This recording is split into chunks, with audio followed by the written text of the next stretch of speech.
त्यसपछि कन्टिन्यू गरौँ।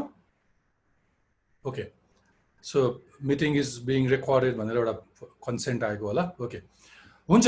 तपाईले भनिसक्नुभयो कि मिडियाको औचित्यको बारेमा पनि भन्नुभयो र पछिल्लो दशकमा अलिकति चेन्जिङ कन्टेक्स्ट पनि तपाईले भन्नुभयो।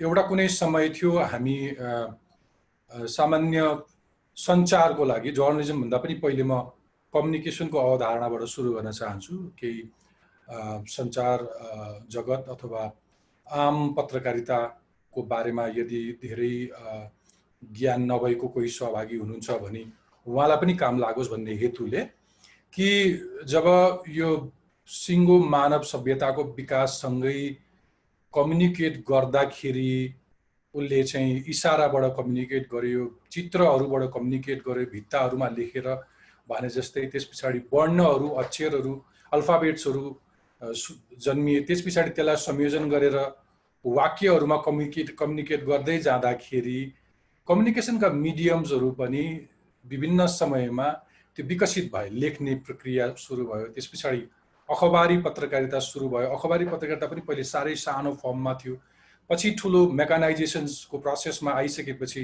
त्यो आम ठुलो पत्रिकाको फर्ममा रङ्गीन रूपमा तपाईँ हाम्रो घरमा बिहान उठ्न साथ झर्ने एउटा समय युग आयो। त्यस पछाडि दोस्रो विश्वयुद्धताका रेडियोको उत्पत्ति भयो। रेडियो उत्पादन हुँदाखेरि एउटा निडल थ्योरी भन्ने प्रतिपादन भयो। पत्रकारिताका हामी विद्यार्थीहरूले पढ्छौँ कि बन्दुकबाट बुलेट आए जस्तै बन्दुकको नालबाट एउटा कुनै सुइरो तपाईँको शरीरमा आयो र त्यो सुइरोमा कुनै विष छ अथवा केही छ भने त्यसले तपाईँको शरीरमा घोस्ने बित्तिकै जति चाँडो तपाईँलाई इम्प्याक्ट पार्छ, त्यस्तै सूचनाले पनि रेडियोको इन्फर्मेसन पहिलोचोटि ब्रोडकास्ट गर्दाखेरि त्यस्तै इम्प्याक्ट पार्यो। त्यस पछाडि दोस्रो विश्वयुद्धपछि टेलिभिजनको आविष्कार भयो। टेलिभिजन पनि यस्तो सशक्त माध्यम भयो कि टेलिभिजन आएपछि कल्टिभेसन थ्योरी आयो। त्यसले चाहिँ दिमागमा कल्टिभेट गर्छ, तपाईँ के सोच्नुहुन्छ, तपाईँलाई कस्तो सोच्ने बनाऊ भन्ने कुरा मिडियाले कल्टिभेट गर्छ। त्यति सशक्त हो। त्यो दशक पछाडि अनि कम्प्युटरको आविष्कार भयो, इन्टरनेटको आविष्कार भयो, साइबरको एउटा युग आयो। त्यस पछाडि आज हामी डिजिटल युगमा आएको छौँ, सबभन्दा शक्तिशाली, सबभन्दा फास्टेस्ट मिडियममा आएको छौँ। पहिले कुनै एउटा समय थियो कि ठुल्ठुला टिभी अथवा रेडियोहरू सरकारसँग मात्रै हुन्थ्यो। जस्तो तपाईँ नेपालको सन्दर्भ लिनुहुन्छ नि, कुनै एउटा समयमा आजभन्दा 20-40 वर्ष अगाडि नेपाल सरकारसँग मात्रै हुन्थ्यो रेडियो नेपाल, गोर्खापत्र अथवा नेपाल टेलिभिजन।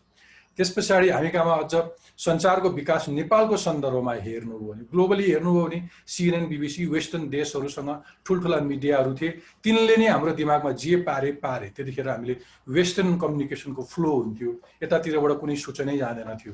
पछि नेपालकै सन्दर्भमा फर्क्यौँ भने चाहिँ 2046 सालको आन्दोलनपछि अथवा 1990 को जनआन्दोलनपछि प्रेस स्वतन्त्र भए। त्यो भनेको ठुलै लामो इतिहासै छैन हामी कहाँ। करिब 30 वर्ष अगाडि नेपालमा स्वतन्त्र पत्रकारिता सुरु भयो, प्रारम्भ भयो। त्यसपछि अनि ठुला दैनिक पत्रिकाहरू जन्मे, तपाईँका घर टोलमा FM रेडियोहरू आए, अहिले दर्जनौं टेलिभिजन्सहरू छन्। तपाईँले हामीलाई टेलिभिजनमा देख्नुहुन्छ। यो पछिल्लो युगको प्रगति हो। अगाडि हेर्नुहुन्छ भने हाम्रो समाज अलिकति परम्परागत, अलिक पुरातन थियो। सरकारले के गर्थे, राजाको टाइममा, राजाको शासन बेलामा के हुन्थ्यो थाहा हुँदैन थियो। तर आजको दिनमा, अब फेरि अहिलेको कन्टेक्स्टमा जोड्छु, आजको दिनमा चाहिँ सञ्चार क्षेत्र यति सशक्त भयो कि तपाईँको गाँससँग जोडिएको छ। हरेक क्षण तपाईँ फोनमा जोडिदिँदाखेरि तपाईँ सूचना पाइरहनुहुन्छ। सूचना छिनछिनमा घुमिरहेको छ तपाईँको मन मस्तिष्कमा। त्यसकारण तपाईँ आज हामी फेक न्युज अथवा इथिकल जर्नलिजमको स्ट्यान्डर्ड कहाँ छ भनेर छलफल गर्दैछौँ।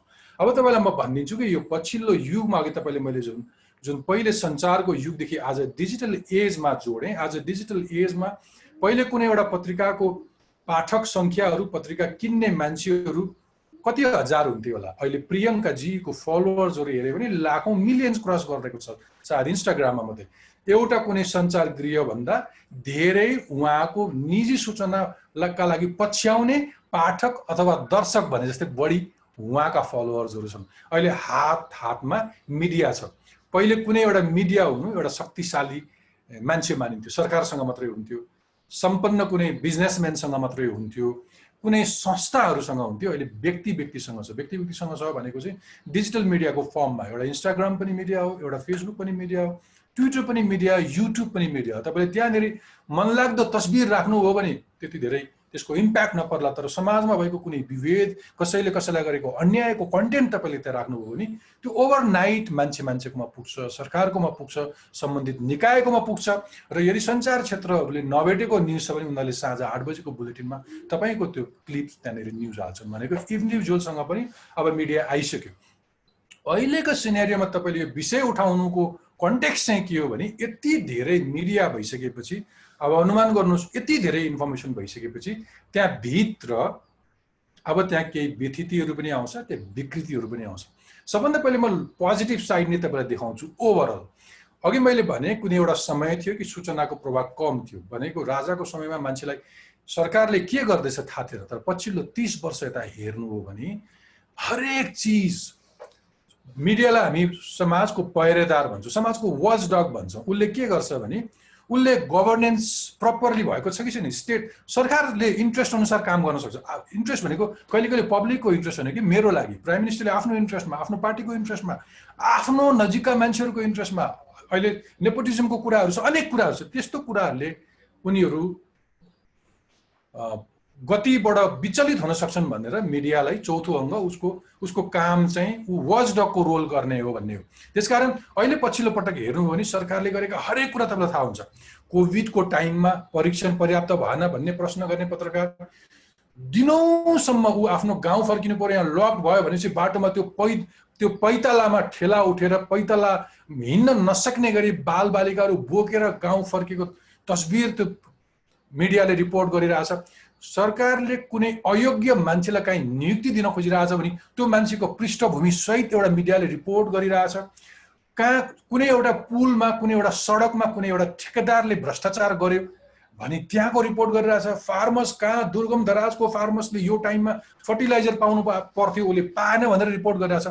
भनेपछि यति धेरै पहिरेदारीको रोल, यति धेरै अकाउन्टेबिलिटीको लागि, यति धेरै स्टेटलाई रेस्पोन्सिबल बनाउनुको लागि त्यो मिडियाको जुन रोल छ त्यो चाहिँ म्यासिभ छ। नेपालमा तपाईँले हेर्नुभयो भने वेस्टर्न वर्ल्डको, तपाईँ ब्रेक्जिटको टाइममा युरोपियन देशहरू हेर्नुभयो, अथवा ट्रम्पको अमेरिकन इलेक्सनको टाइममा हेर्नुभयो, अथवा इन्डियामा चाहिँ एउटा जी जस्तो एउटा मिडिया हाउसले त्यो जिन्दल एन्ड कम्पनीसँग गरेको बार्गेनदेखिको केसहरू हेऱ्यो भने नेपालमा चाहिँ लेस कन्ट्रोभर्सिजहरू, मिडिया आफैको ठुलो कन्ट्रोभर्सिजहरू, त्यत्रो धेरै ब्ल्याकमेल गरेको केसेसहरू रेयर छ। प्र्याक्टिसको हिसाबले हेर्ने भने ग्लोबली इन्डिकेटर्सहरूमा हेऱ्यो भने पनि one of the best, one of the fine journalism media practice नेपालमा हुन्छ। इन्फर्मेसनको फ्लोमा र नागरिकलाई सुसूचित गर्ने कुरामा एभ्री डिटेल्सहरू कतिसम्म भने तपाईँले एउटा पछिल्लो दृष्टान्त दिउँ। अस्ति मच्छिन्द्रनाथको रथ तान्दाखेरि एउटा कुनै मान्छेले प्रेसको ज्याकेट लाएर ढुङ्गा हान्दै थियो, त्यो कसले रिपोर्टिङ गर्यो? मिडियाले रिपोर्टिङ गर्यो।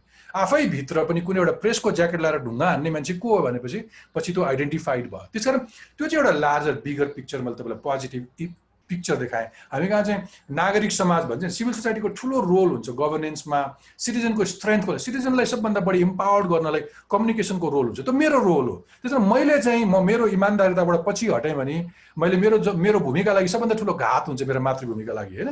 त्यसकारण मेरो इमान्दारिता त्यहाँनिर जोडिन्छ।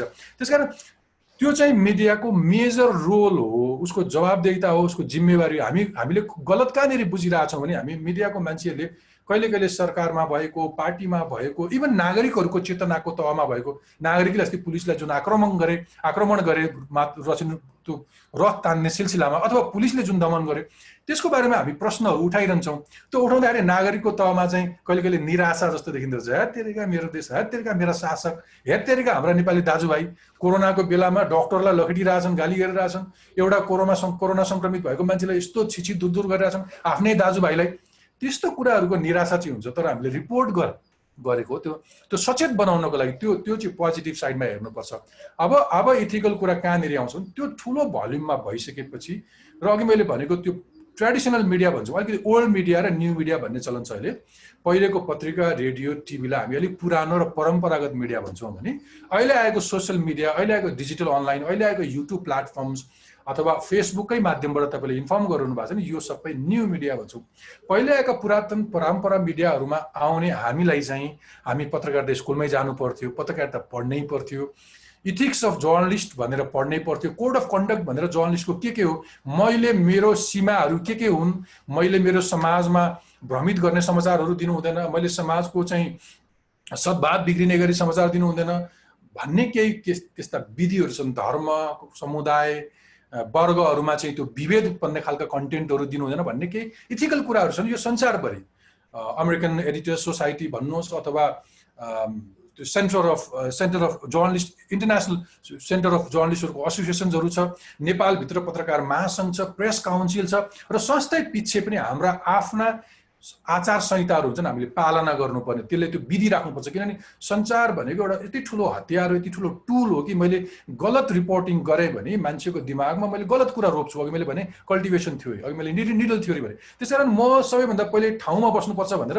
मलाई अनुशासनमा राख्नको लागि धेरै विधि र प्रक्रियाहरू हुन्छन्। तर अहिलेको नयाँ मिडियम जुन इमर्ज भयो पछिल्लो पटक, त्यो न्यू मिडियाले मान्छेलाई जति सजिलै टेक्नोलोजी, हातमा क्यामेरा, कुनै समयमा हामी पत्रकारिता गर्दाखेरि मैले एउटा क्यामेरा अक्वायर गर्नुको लागि मैले असाध्यै धेरै मेहनत गर्नु पर्थ्यो, कमाउनु पर्थ्यो, अनि एउटा महँगो क्यामेरा हुन्थ्यो। अहिले हातमा मोबाइल छ, जसले जहाँ पनि खिचेर आफ्नो प्लेटफर्ममा पोस्ट गर्न सक्छ।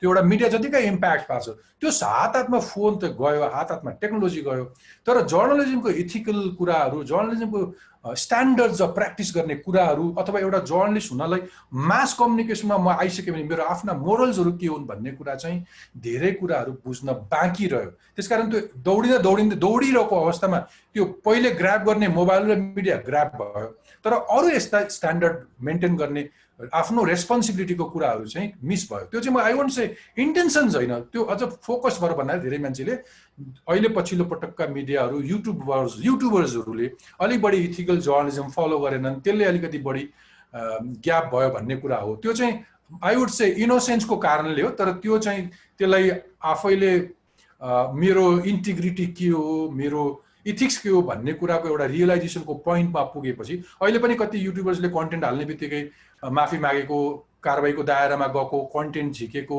अलिकति डिसिप्लिन भएको केसेसहरू छन्। केहीहरू ऱ्याडरमा पनि छैन, त्यो स्टेटको सिस्टमको ऱ्याडरमा पनि, तर ऱ्याडरमा भएकोहरूलाई चाहिँ पर्सनल अवेयर गर्ने, वार्न गर्ने कुराहरू भइरहेको छ।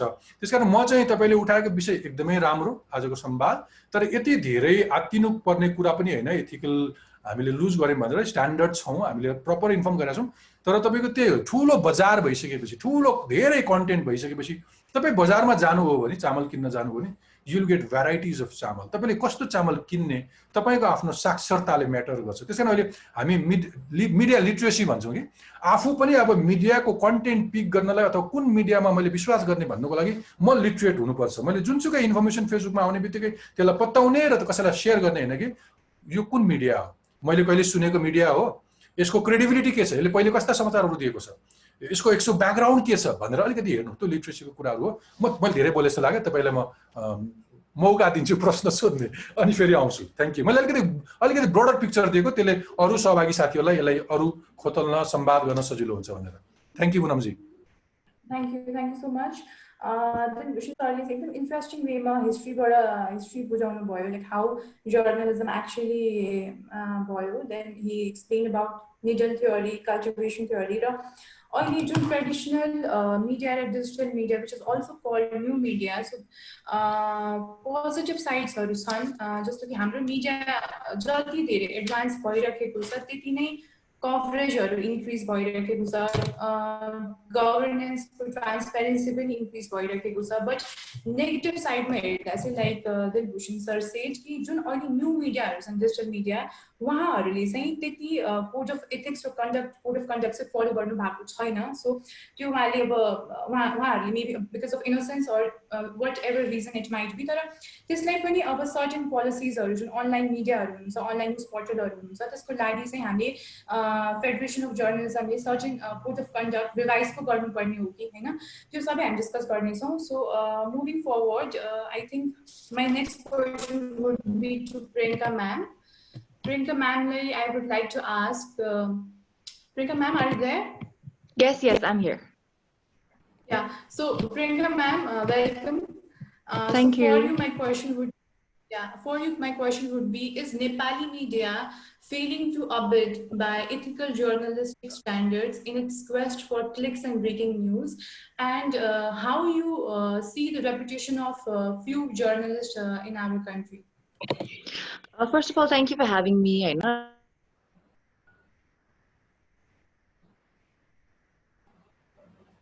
Ma'am, हजुरको unmute भइरहेछ हजुर. It's off again. Ma'am, हजुरको unmute भइरहेको छ.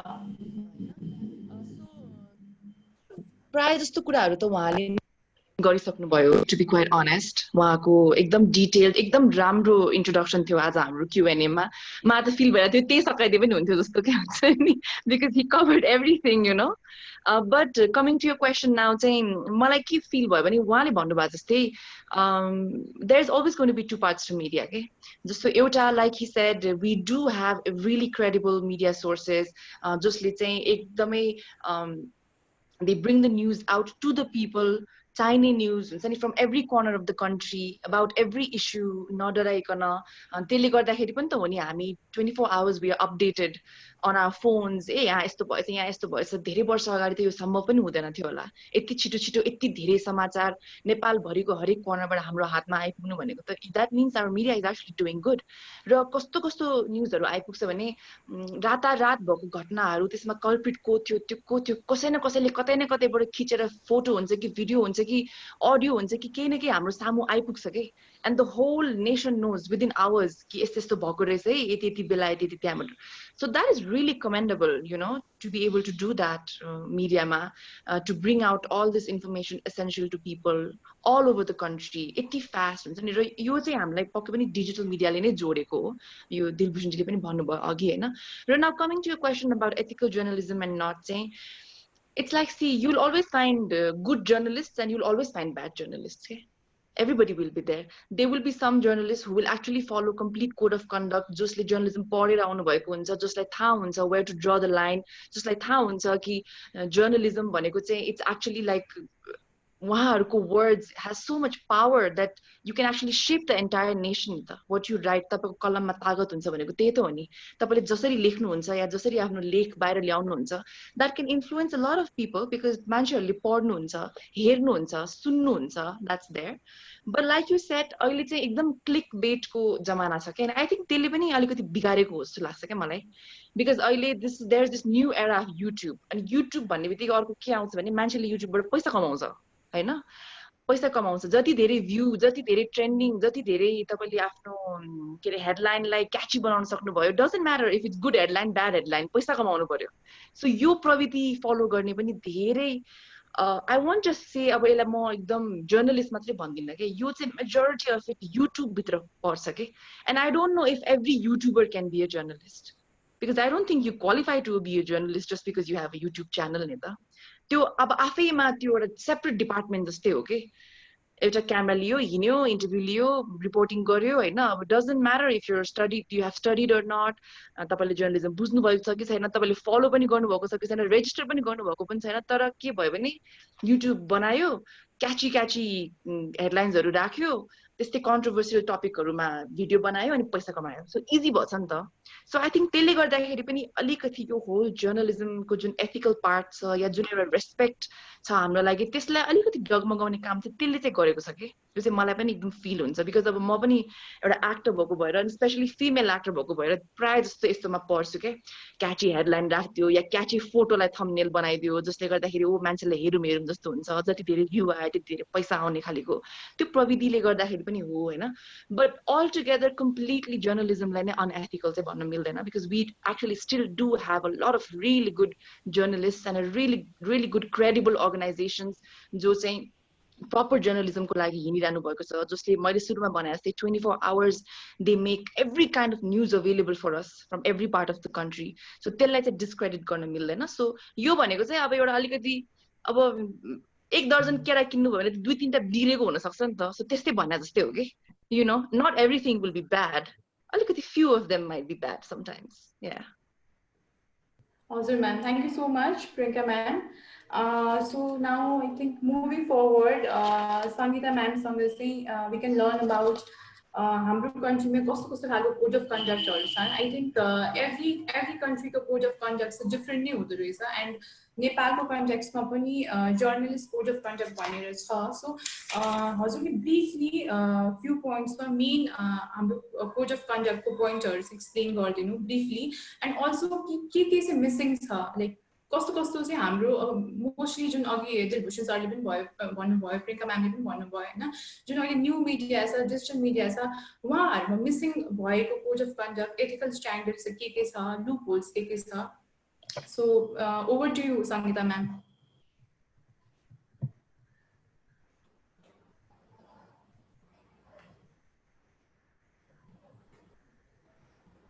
हेलो हजुर, सबभन्दा पहिला यहाँलाई धन्यवाद. यो बहस र छलफलमा केही गेस्टहरूले राखिसक्नु भएको छ आफ्नो धारणाहरू. अब यहाँले सोध्नु भएको जस्तै अघि दिलभूषण सरले पनि धेरै कुरा भनिसक्नुभयो र प्रियङ्काजीले पनि धेरै कुरा भनिसक्नुभयो. अहिले हाम्रो समग्र सञ्चार माध्यमलाई हेर्ने हो भनेदेखि धेरै प्रतिशत नेगेटिभ भन्दा पोजिटिभ नै मेसेजहरू, र यस्तो अहिलेकै कुरा गर्ने भने पनि यति कोरोना कहर छ, तर फ्रन्ट लाइनमा बसेर पत्रकारहरूले एकदमै जोखिमपूर्ण आफू अवस्थामाबाट पनि रिपोर्टिङहरू गरिरहनु भएको छ. त्यो लगायत अब अहिले बाढी पहिरो पनि बेला बेलामा त्यस्ता एकदमै जोखिमपूर्ण खालका घटनाहरू छन्. त्यो भूकम्पकै अवधिमा पनि कुरा गरौँ भने पनि यति धेरै जोखिमपूर्ण हुन्छ, त्यति बेला पनि पत्रकारहरूले एकदम आफ्नो ज्यानलाई जोखिममा राखेर रिपोर्टिङहरू गरिरहनु भएको छ.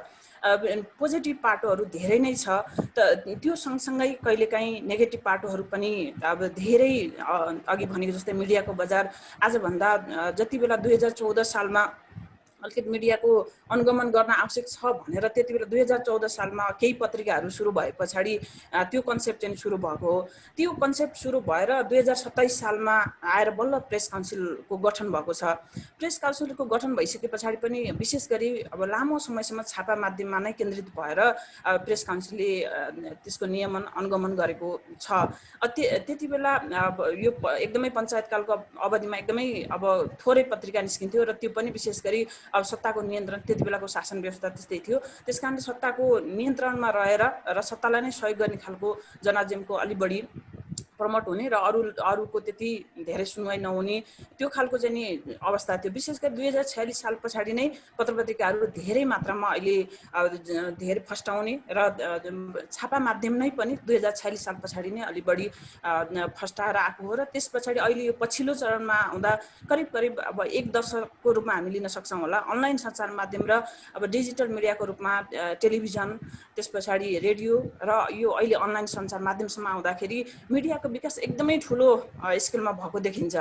तर त्यो मिडियाको विकास अनुसार कि धेरै पोजिटिभ मिडियाले अब अघि यहाँ बहस भइसकेको छ, धेरै चेन्जहरू ल्याउन सक्छ र अब सुशासनका लागि दबाब दिने र समाजमा एउटा सही चेतना ल्याउनको लागि मिडियाको कन्सेप्ट नै समाजमा सही चेतना ल्याउनको लागि र सत्य तथ्य कुरा निष्पक्ष रूपमा भन्नका लागि मिडियाहरू खुलेको हुन्छ. मिडियाको मुख्य धर्म र मेन कन्सेप्ट नै त्यो हो. तर त्यसका बावजुद पनि एकाध कतिपय बेलामा जानी नजानी वा नियतवश वा कहिलेकाहीँ काम गर्ने दौरानमा त्रुटिहरू हुन जान्छन्. ती त्रुटिहरू सकेसम्म नहोस् भनेर प्रेस काउन्सिलले एउटा यसलाई चाहिँ अभियानकै रूपमा जागरण अभियान भनेर पनि देशभर चलाइरहेको छ. त्यो चाहिँ विशेष गरी यो हामीले पत्रकार आचार संहिता मात्रै कार्यान्वयन गर्नेतिर गयौँ भने धेरै समस्या समाधान हुन्छ. पत्रकार अघि यहाँले भनेको जस्तै म यो विषयमा आउँछु. पत्रकार आचार संहिताले के गर्न हुन्छ के गर्न हुँदैन, विभिन्न देशमा फरक आफ्नो आचार संहिता छन्, तर त्यसको मूल मर्म भनेको कसैको धेरै बुदामा होला वा कसैको थोरै बुदामा होला. तर त्यसको मेन कन्सेप्ट भनेको हामीले एउटा ह्युमन नेचरका हिसाबले पनि के कुरा दिन हुन्छ दिन हुँदैन भन्ने कुरा नै जोड गरेर विशेष गरी पत्रकारितासँग सम्बन्धित भएर धेरै बुदामा वा थोरै बुदामा विश्वभर आफ्नो प्र्याक्टिस भए पनि मूलभूत रूपमा चाहिँ पत्रकारले समाजमा सही चेतना फैलाउनको लागि के गर्न सक्छ र के गर्न हुँदैन त्यसले चाहिँ नि सानो एउटा घटनामा पनि नेपालमै पनि धेरै उदाहरण छन्। सानो एउटा मिडियाबाट जाने भनेको बन्दुकबाट गोली चले जस्तो नै हो। गइसके पछाडि गयो त्यसले समाजमा वा विभिन्न ठाउँमा चाहिँ नि विभिन्न समुदायहरूलाई असर पार्ने सेन्सिटिभ विषयहरू पनि हुन्छन्। त्यसकारणले त्यो विषय सकेसम्म नजाँदै कसरी हामीले पत्रकारहरूले चाहिँ आचार संहिता पालना गरेर गर्ने भन्ने कुराहरू नै त्यो आचार संहितामा मुख्यतः सबैतिरको कन्सेप्ट एउटै नै हो। त्यसमा विशेष गरी हाम्रो नेपालमा अहिले 2076 सालमा यो फेरि 2073 अहिलेको लेटेस्ट आचार संहिता 2073 सालमा बन्यो र त्यसको कतिपय अनलाइन मिडियाहरूलाई अझै समेट्न सकेन भनेर केही बुदाहरूलाई संशोधन गरेर फेरि 2076 सालमा यो फेरि एकचोटि संशोधन भएको छ। र अहिलेको लेटेस्ट आचार संहिताले जब 15 बुदामा पत्रकारले गर्नुपर्ने कर्तव्यहरू के छ भन्ने कुरालाई गरेको छ भने त्यसरी नै 15 बुदाले पत्रकारले गर्न नहुने कामहरू के छ भनेर त्यसलाई गरेको छ। तर त्यो दुईटालाई सारमा भन्दाखेरि पत्रकारले अघि केही बहसहरू त अघि पनि भइसकेको थियो। पत्रकारले अब यो आचार संहिता विपरीत कसैसँग लेनदेन गरेर कसैका बारेमा चाहिँ अनर्गल तथ्यहीन समाचारहरू दिन भएन। कुनै समुदाय लिङ्ग विशेष समुदायलाई लक्षित गरेर तथ्यविहीन कुराहरूलाई आफ्नो एउटा क्षणिक एउटा स्वार्थ पुरा गर्नको लागि त्यो गर्न भएन। कसैको पनि चरित्र हत्या गर्नु भएन। त्यसै गरी विशेष गरी यो सबैको हकमा हो। त त्यो सँगसँगै अझ महिला, ज्येष्ठ नागरिक र अपाङ्ग पिछडिएका वर्ग समुदाय जो चाहिँ एउटा अलिकति त्यो मेन स्ट्रिममा अझ छैनन् हो, त्यो विभिन्न तबकाहरूको बारेमा पनि उनीहरूको चरित्रमाथि उनीहरूलाई भेदभाव हुने हिसाबले त्यो खालको समाचारहरू दिन हुँदैन भन्ने खालका विषय छन्। जस्तो धेरै विषयमा अब यो काहीँ हामी एक्सिडेन्ट हुन्छ त्यो धेरै पटक जति हामीले आचार संहितामा राख्दा पनि त्यो चाहिँ नि बेला बेलामा दोहोरिएको कमजोरी मध्ये त्यो पनि छ। एक्सिडेन्ट हुन्छ तर छेदविच्छेद खालका जुन आँखाले हामी आम पब्लिकले देख्नलाई त्यो देख्दाखेरि अझ त्यसले चाहिँ एकदमै डर त्रास मान्छेमा भय उत्पन्न हुने खालका फोटो तस्बिरहरू वा भिडियोहरू दिन हुँदैन भनेर हामीले पटक पटक भनिरहेका हुन्छौँ र त्यो आचार संहितामा छ पनि। तर त्यति हुँदा पनि त्यस्ता करेक्सनहरू चाहिँ यो कार्यान्वयन भइरहेको छ। तर कार्यान्वयन हुँदाहुँदै पनि त्यो कुरा पटक पटक प्रेस काउन्सिल र सम्बन्धित पत्रकार महासङ्घ लगायत विभिन्न यो सरकारवाला निकायहरूले यो एउटा प्रेस काउन्सिलको मात्रै दायित्व वा प्रेस काउन्सिलले मात्रै गरेर हुने भन्ने विषय पनि होइन। त्यो सबै हामी निकायहरूले त्यसलाई कार्यान्वयन गर्नको लागि हामी आम पत्रकार यो फेरि अर्को एउटा कुरा कस्तो पनि छ भने जस्तो अरू देशमा त्यस्तो नहोला तर हाम्रो नेपालमा चाहिँ नि यो प्रेस काउन्सिलले जारी गरेको पहिला चाहिँ नि दुईटा छुट्टै छुट्टै प्रेस काउन्सिलले पनि पत्रकार आचरण संहिता गर्थ्यो भने आचार संहिता जारी गर्थ्यो र पत्रकार महासङ्घले पनि आचार संहिता जारी गर्थ्यो।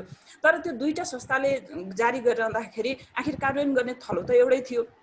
त्यो हिसाबले पनि त्यसरी गर्नुभन्दा संयुक्त गर्ने भनेर 2055 सालदेखि एउटै आचार संहिता जसमा चाहिँ पत्रकार महासङ्घको पनि सहमतिमा चाहिँ जारी हुने गर्छ। त्यो हुने बित्तिकै पत्रकार महासङ्घको हाम्रो 14,000 पत्रकार साथी सदस्यहरू हुनुहुन्छ भनेपछि 14,000 साथीहरूको त त्यसमा यो आचार संहिता भनेको त हामीले आफैलाई नियमन गर्नको बनाइएको एउटा सूत्र हो। त्यो भनेपछि हामी 14,000 पत्रकारहरूको स्वामित्व मा चाहिँ बनेको हुन्छ।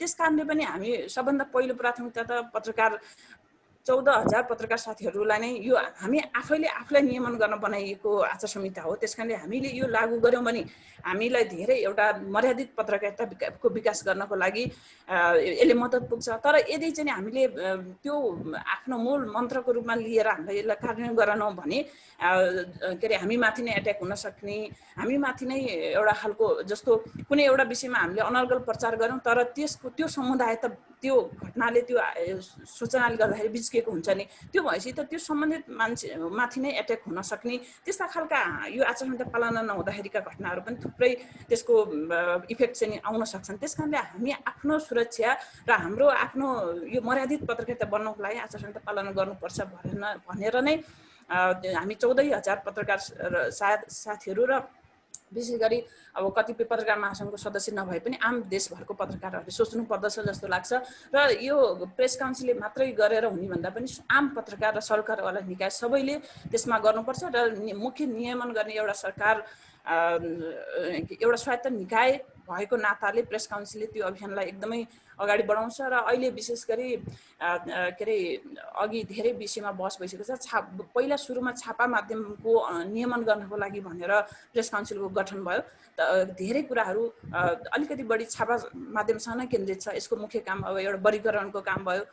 यी कामहरू अहिले पनि उसको यो टेलिभिजन यो इलेक्ट्रोनिक मिडियाको अहिले पनि छैन र हामीले यहाँ मात्र नहेरिकन अरू देशहरूमा पनि केही देशहरूमा जस्तो इन्डियामा पनि छापाको मात्रै अधिकार दिएको छ। छापा सञ्चार माध्यमको मात्रै नियमन गर्नको लागि इन्डियाको प्रेस काउन्सिललाई नि अधिकार दिएको छ भने त्यसै गरी अस्ट्रेलियामा पनि त्यहाँ पनि हामी यहाँको टोली अध्ययन गर्न गएको थियो। त्यहाँ पनि छापाकै मात्र दिएको छ। तर त्यति हुँदाहुँदै पनि हाम्रो देशमा अहिले एकदमै एउटा सशक्त मिडियाको रूपमा अब यो करिब एक दशकभन्दा अझ अगाडिदेखि नै भनौँ टेलिभिजन रेडियोहरूको एकदमै ठुलो चाहिँ भूमिका छ। त्यो सँगसँगै अहिले न्यू मिडियाको रूपमा चाहिँ अनलाइन सञ्चार माध्यमहरू छ। अनि त्यो मिडियाहरूको अब सुरुमा अनुगमन कसले गर्ने भन्ने कुरो यो हाम्रो ऐनमा चाहिँ अलि स्पष्ट नभइसकेको कारणले सुरुमा केही समस्या थियो। तर पछि 64 सालसम्म आइपुग्दाखेरि रेडियो र टेलिभिजनको गर्ने यो पनि अनुगमन गर्ने जिम्मा प्रेस काउन्सिललाई सरकारले दियो भने अहिले पछिल्लो चरणमा अनलाइनको पनि एकदमै अहिले सरकारले यो अर्को व्यवस्था नभएसम्मको लागि भनेर यो अनलाइन सञ्चार माध्यमको अनुगमन नियमन गर्ने जिम्मा दिएको छ। र अब अहिले हाम्रो प्रेस काउन्सिलमा करिब अब यो पत्रिका 900 पत्रिका अहिले पनि अब एउटा वर्गीकरणमा छ। त्यो पत्रिकाको सबै हामीसँग PDF फाइलहरू रेगुलर हुन्छ। त्यसकारणले गरेको उहाँ कहीँ यदि अनुगमन गर्दाखेरि केही भेटियो भने वा कसैले उजुरी दियो भने उजुरी प्रणाली छ। उजुरी मार्फत पनि त्यसको नियमन हुन्छ भने अर्को चाहिँ नि सो अनुगमन पनि कहीँ अब त्यस्तो हाम्रो मोनिटरिङ कमिटी छ। त्यसमा धेरैजना हुनुहुन्छ स्टाफहरू। उहाँहरूले चाहिँ नि त्यो सो त अब देखेको हिसाबले हामीले यहीँबाट अनुगमन उजुरी नआइकन पनि यहाँबाट अनुगमन गर्दा पनि देखियो भने त्यो पनि अनुगमन गर्नुहुन्छ भने त्यो सँगसँगै टेलिभिजन र अहिले अब नेपालमा करिब 80 भन्दा बढी टेलिभिजन यो केबल र सबै गर्दाखेरि छ। तर त्यो मध्ये 32 वटा टेलिभिजनको हाम्रो अहिले पनि 24 घण्टा रेकर्ड हुन्छ। त्यसले गर्दा र त्यसै गरी अनलाइन र रेडियोको पनि जो रेडियो करिब 600 रेडियोको हाम्रो यसमा अनलाइन मार्फत रेकर्ड चाहिँ सिस्टम छ। त्यसै गरी यो करिब हाम्रो 2100 भन्दा बढी अनलाइन अहिले दर्तामा छ। यहाँ दर्ता भएका अनलाइनहरूको हामीसँग त्यो पनि रेकर्ड हुन्छ। त्यसकारणले कोही अब अहिले धेरै जस्तो समस्या चाहिँ अलि बढी छापाको भन्दा इलेक्ट्रोनिक सञ्चार माध्यमको प्रभाव पनि बढी छ। त्यो सँगसँगै प्रभाव सँगसँगै केही उल्लङ्घनका घटनाहरू पनि त्यहाँ चाहिँ अलि बढी देखिन्छ। र अझ विशेष गरेर भन्दाखेरि अहिले अनलाइन सञ्चार माध्यमहरूको अब हाम्रो मिडियाको कन्सेप्ट सब एकदमै राम्रो हुँदाहुँदै पनि केही अब विभिन्न खालको स्वार्थ समूह अब यो कुन कसलाई चार्ज लगाउने कुरा त होइन, तर विभिन्न खालको आचार संहितामा नबसेर एकले अर्कालाई आक्षेप लाउने हिसाबले पनि धेरै त्यस्ता केही अब अनलाइनहरू पनि पछिल्लो चरणमा एकदमै देखिएको छ। त्यसकारण त्यस्ता खालका अनलाइनहरूबाट चाहिँ अलि बढी बारम्बार यो समस्याहरू आउँछन् र यहाँ अनुगमन हुन्छ। हाम्रो दुईटा कमिटी छ, एउटा छापाको हेर्ने र अर्को यो इलेक्ट्रोनिक मिडियाको हेर्ने। त्यो कमिटीले त्यो चाहिँ कस्तो भने स्वायत्त निकाय र एउटा अर्धन्यायिक खालको निकाय छ। त्यो निकाय जस्तो बार एसोसिएसनको प्रतिनिधि पनि त्यहाँ हुन्छ र यहाँ भएको पदाधिकारीहरू र त्यो डिपार्टको र यहाँ कर्मचारीहरू हेरेर हामी ऐन नियम कानुन अनुसार अर्धन्यायिक रूपमा त्यसको छलफल गर्नेछौँ। कसैले उल्लङ्घन गर्यो अहिले उजुरी चाहिँ नि एउटा प्रत्यक्ष रूपमा आएर दिन सकिन्छ भने अर्को हामीलाई अनलाइनबाट पनि उजुरी दिन सक्ने व्यवस्था छ। अनि यहीँ आइरहनु पर्दैन। त्यो उजुरी आएको आधारमा यहाँ त्यसको चाहिँ नि एउटा आफ्नो प्रक्रिया छ। समय कसैले उल्लङ्घन गर्यो भने त्यसलाई अब केही समय यो चाहिँ नि उल्लङ्घन आयो, तिम्रो अब यसमा चाहिँ नि कम्प्लेन छ, के हो तिम्रो कुरा भनेर त्यो सम्बन्धित सञ्चार माध्यमलाई पत्र जान्छ। उसको पनि कुरा आइसके पछाडि खण्डन अब जो पीडित पक्षले खण्डनको लागि आग्रह गर्छ। अब उसले अब आफ्नो त्यो कमजोरी रहेको भनेर अब एउटा खण्डन प्रक्रियातिर गयो पछाडि त्यो त्यसमाथि त्यो खण्डन अब पीडितलाई चित्त बुझ्छ बुझ्दैन त्यसमा पनि फेरि दोहोरो छलफल हुन्छ। त्यसमा यदि उसलाई पीडितलाई चित्त बुझेन र उसले पनि राम्रो रेस्पोन्स गरेन भने त्यस पछाडिको अर्को कारबाही सकेसम्म अब दुईटै पक्ष झिकाएर छलफल गरिन्छ भने त्यस पछाडि पनि भएन भने कुनै सञ्चार माध्यमले अर्काको बारेमा त्यत्तिकै अब अनर्गल तथ्यहीन कुरा लेख्यो तर उसले एक्सक्युज पनि गर्दैन भने अनि उसलाई चाहिँ नि अब उसको प्रेस पास रोक्ने सरकारी सेवा रोक्ने त्यो खालको चाहिँ नि र उसलाई कालो सूचीमा राख्ने त्योसम्मको अब काउन्सिल अधिकार छ यो आचार संहिता उल्लङ्घन गरे बापत हैन।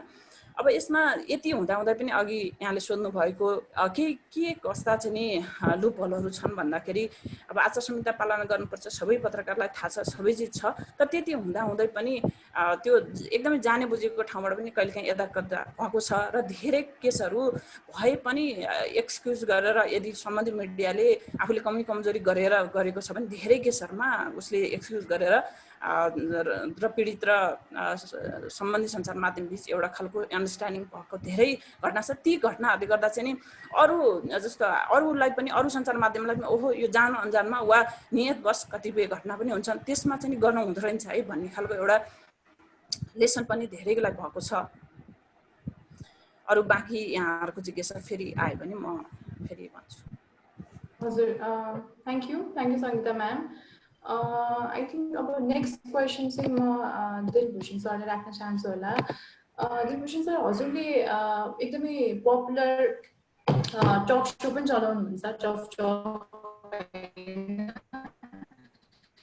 अनि शोमा चाहिँ हजुरले there is always table discussion with leaders professionals analyst and diverse actors of the society and you try to get their perspectives on a challenging issues actually. So over these years of journalism, how you see yourself as a journalist अनि अघि हजुरले media literacy पनि कुरा गर्नु भएको थियो कि हामीले चाहिँ आफ्नो न्युज कुन न्युज हामीले चुज गर्ने कुन सोर्सको न्युज चुज गर्ने भनेर हामीले आफै पनि अलिकति सजग हुनुपर्छ भनेर भन्नुभएको थियो। बट जो नेपालमा चाहिँ त्यति धेरै लिटरेट मान्छेहरू पनि छैनन् हैन।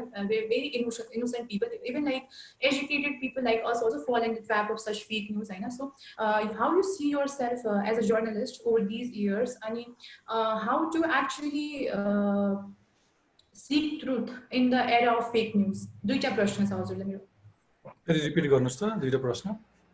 हजुरको यो जर्नलिजम जर्नीमा how you see yourself as a journalist हैन सर अनि हजुरले आफूलाई चाहिँ म कस्तो खालको जर्नलिस्ट भन्न रुचाउनुहुन्छ र अर्को चाहिँ यति धेरै फेक न्युजहरू हुन्छ हैन अनि सबैजना त्यति लिटरेट अनि त्यति अवेयर पनि नहुन सक्छ। Even people like us sometimes fall in the trap of such fake news. We actually circulate such fake news. हामीलाई एकदम इन्ट्रेस्टिङ लाग्यो भने यस्तो हुन्छ Punamji thank you. Poonam ji thank you very much तपाईलाई अघिल्लो स्टेटमेन्टको लागि र मिडियाको एउटा इन्डोर्स गरेको कारणले प्रियङ्काजीलाई पनि धेरै धेरै धन्यवाद। सङ्गीताजी बडो राम्रो पिक्चर दिनुभयो अनुशासनको कुरामा आचार संहिताको कुरामा प्रेस काउन्सिलले गरिरहेको कुरामा नियमन गर्ने कुरामा अथवा समग्र पत्रकारिता क्षेत्रलाई व्यवस्थित र अनुशासित बनाउने तपाईहरुको प्रयासका बारेमा यो उल्लेखनीय थियो राम्रो थियो मलाई राम्रो लाग्यो। Thank you.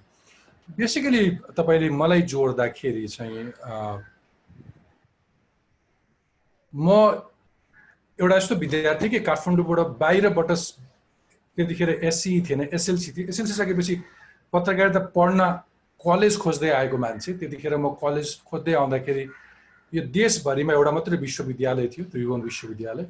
त्यो विश्वविद्यालयको एउटा मात्रै कलेज रत्नराज्य क्याम्पसमा एउटा मात्रै पत्रकारिता डिपार्टमेन्ट मास कम्युनिकेसन डिपार्टमेन्टको एउटा मात्र क्लासरुममा जम्मा 20 या 40 जना विद्यार्थीले मात्र पत्रकारिता पढ्न पाउँथे।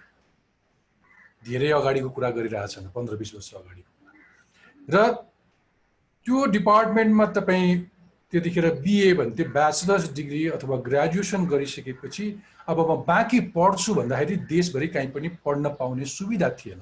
यदि पढिस अब त काम गर भन्थ्यो डिपार्टमेन्टले युनिभर्सिटीले।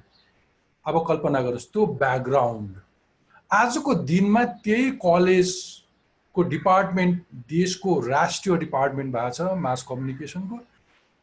दर्जनौं युनिभर्सिटीहरू छन् देशभरि। दर्जनौं युनिभर्सिटीका सयौं कलेजका सयौं क्लासरुम्सहरूमा पत्रकारिता पढाइन्छ। सो सिचुएसन चाहिँ चेन्ज भएको छ।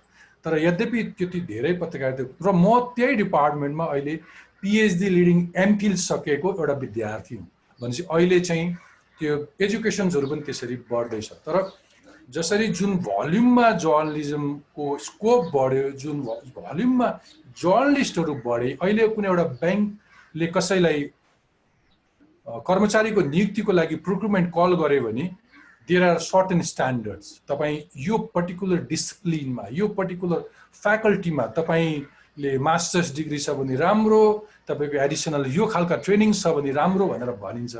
तर आजको दिनमा पत्रकारिता क्षेत्रमा हेर्नुभयो भने त्यो स्पेसलाइज्ड ज्ञान छोडिदिनुहोस्, कति अरू कुनै डिसिप्लिनमा ग्रेजुएट नगर्ने मान्छेहरू पनि इन्भल्भ भएको छन्। भनेको प्रोफेसनल्ली कुनै एउटा डिग्री एक्वायर गरेर सर्टेन प्रोसेसबाट आएका स्किल्डफुल मान्छेहरू मात्रै छैनन् कि सबै मान्छेहरू छन्, किनभने त्यहाँ स्पेसलाइज्ड म्यान पावरको अभाव छँदै थियो। अघि मैले भने जस्तै मेरो अघिल्लो पुस्ता जसले कलेज डिग्रीमा पर्टिकुलर पढ्न पाइँदैन थियो, अहिले एमफिल पिएचडीको चलन आयो होला। त्यसकारण धेरै चाहिँ यो एउटा ग्राउन्डबाट आएको छैनन्। त्यसकारण पनि काहीँ कुनै ठाउँमा ऊ मिस हुन्छ। मलाई पो 20 वर्ष अगाडि मलाई क्लासरुममा मेरो टिचरले पढाएको छ कि तिम्रो कोड अफ कन्डक्ट यो हो, अमेरिकन जर्नलिस्टहरूले फलो गरेको कोड अफ कन्डक्ट यो हो, नेपालको प्रेस काउन्सिलहरूले, नेपालका एडिटर्सहरूको सोसाइटीले बनाएका विधिहरू यी छन् भनेर पढेर आएको छु होइन। अथवा मसँग यो मास कम्युनिकेसन भनेको हतियार सरह हो, मैले यसलाई मिसयुज गर्न सक्छु। मिसयुज गरेँ भने यसले समाजलाई बिगार्न सक्छ, तर यसलाई कन्स्ट्रक्टिभली र क्रिएटिभली युज गरेँ भने I can contribute this society भन्ने त्यो लर्निङ, त्यो लेसनबाट आयो भने सजिलो हुँदो रहेछ। तर अघि मैले भने जस्तै इमर्जेन्स अफ न्यू मिडिया, अहिलेको चेन्जिङ कन्टेक्स्टले धेरैलाई त्यो अवसर दियो। त्यो अवसर पाउँदै गर्दा त्यसलाई अप्लाई गर्न सकेका छैनन्, त्यहाँ इनोसेन्स बढी छ। तर त्यसलाई हामी एउटै कुनै पोइन्टमा पुर्याउँछौँ।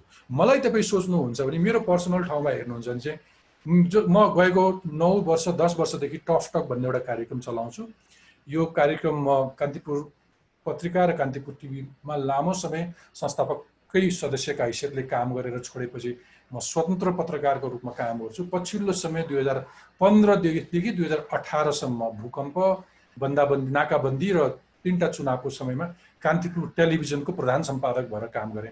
त्यो एसडीको अपग्रेडेसन पनि त्यो मेरो कार्यकालमा भयो। त्यो समय बाहेक अगाडि पछाडि म स्वतन्त्र भएर काम गर्छु र गएको 9-10 वर्ष मैले टफ टक चलाएँ। मैले टफ टक कहाँनिर चलाएँ, कुन अवस्थामा टफ टक सुरु गरेँ भने तपाईँले जोडेको मेरो रेस्पोन्सिबिलिटी के हो भन्ने हिसाबले त्यतिखेर मूल बृहत शान्ति सम्झौता भयो। 10 वर्षभन्दा बढी युद्धरत नेकपा माओवादी मूलधारमा आयो।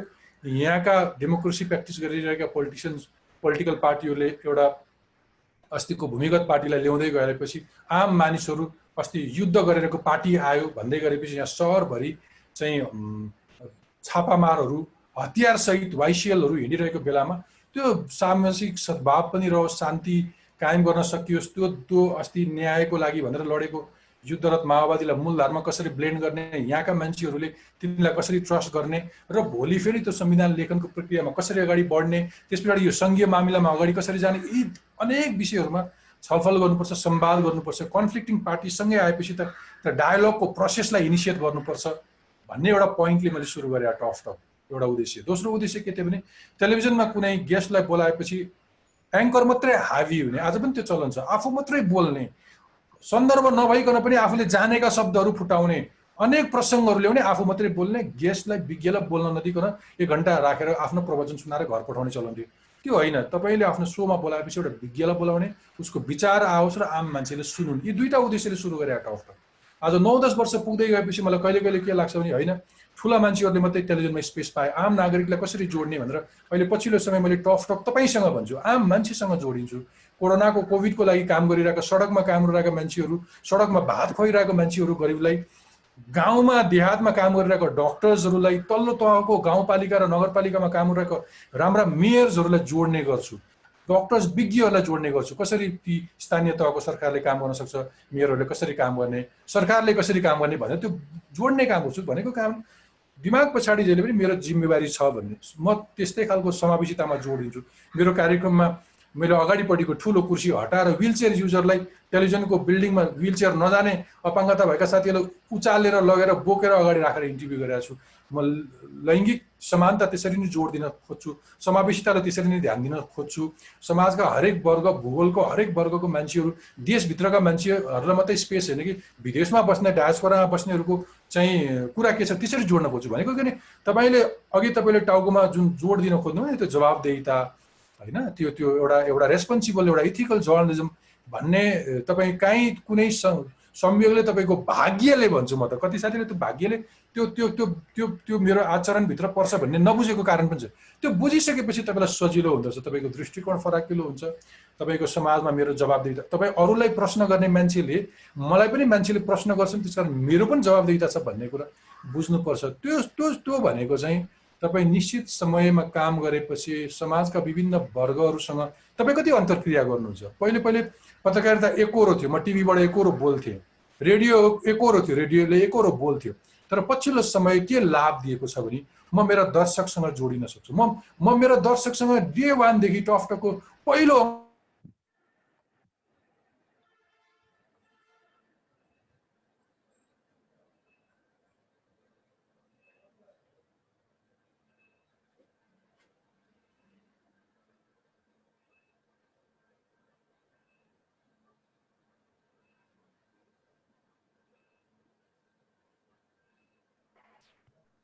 हेलो हेलो तपाईँ मलाई सुन्नुहुन्छ? हजुरको बिचमा अलिकति अड्केको थियो sir, I think.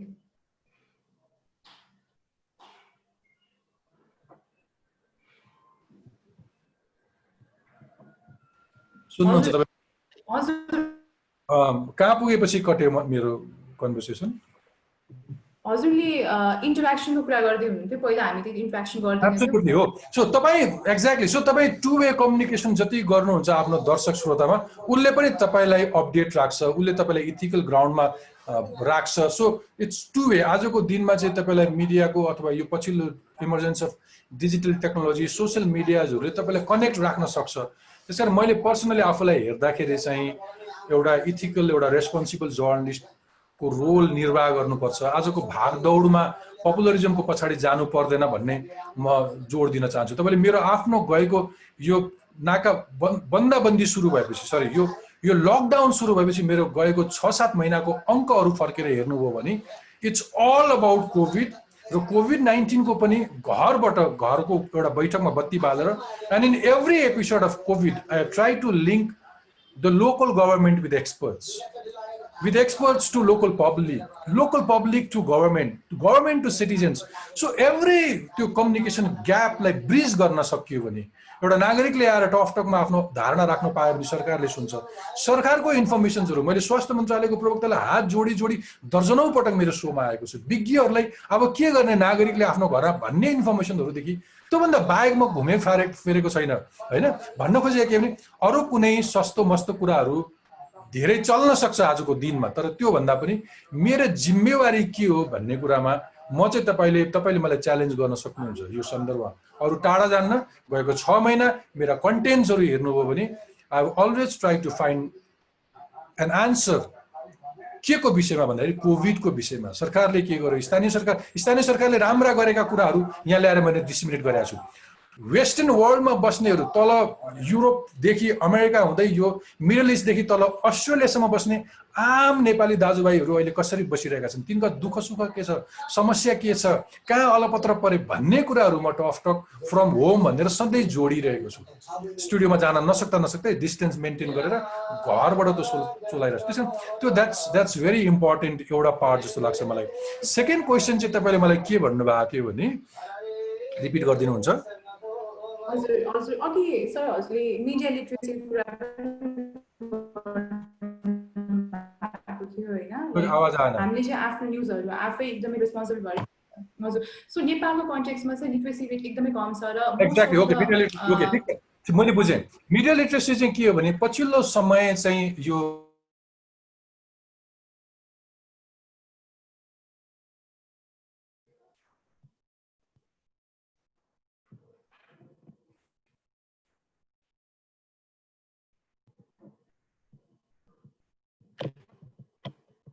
Hello Dilbhushan sir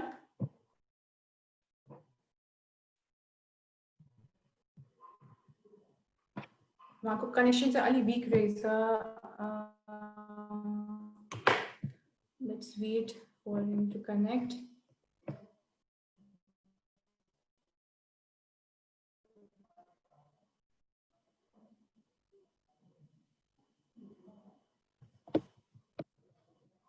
hello Dilbhushan sir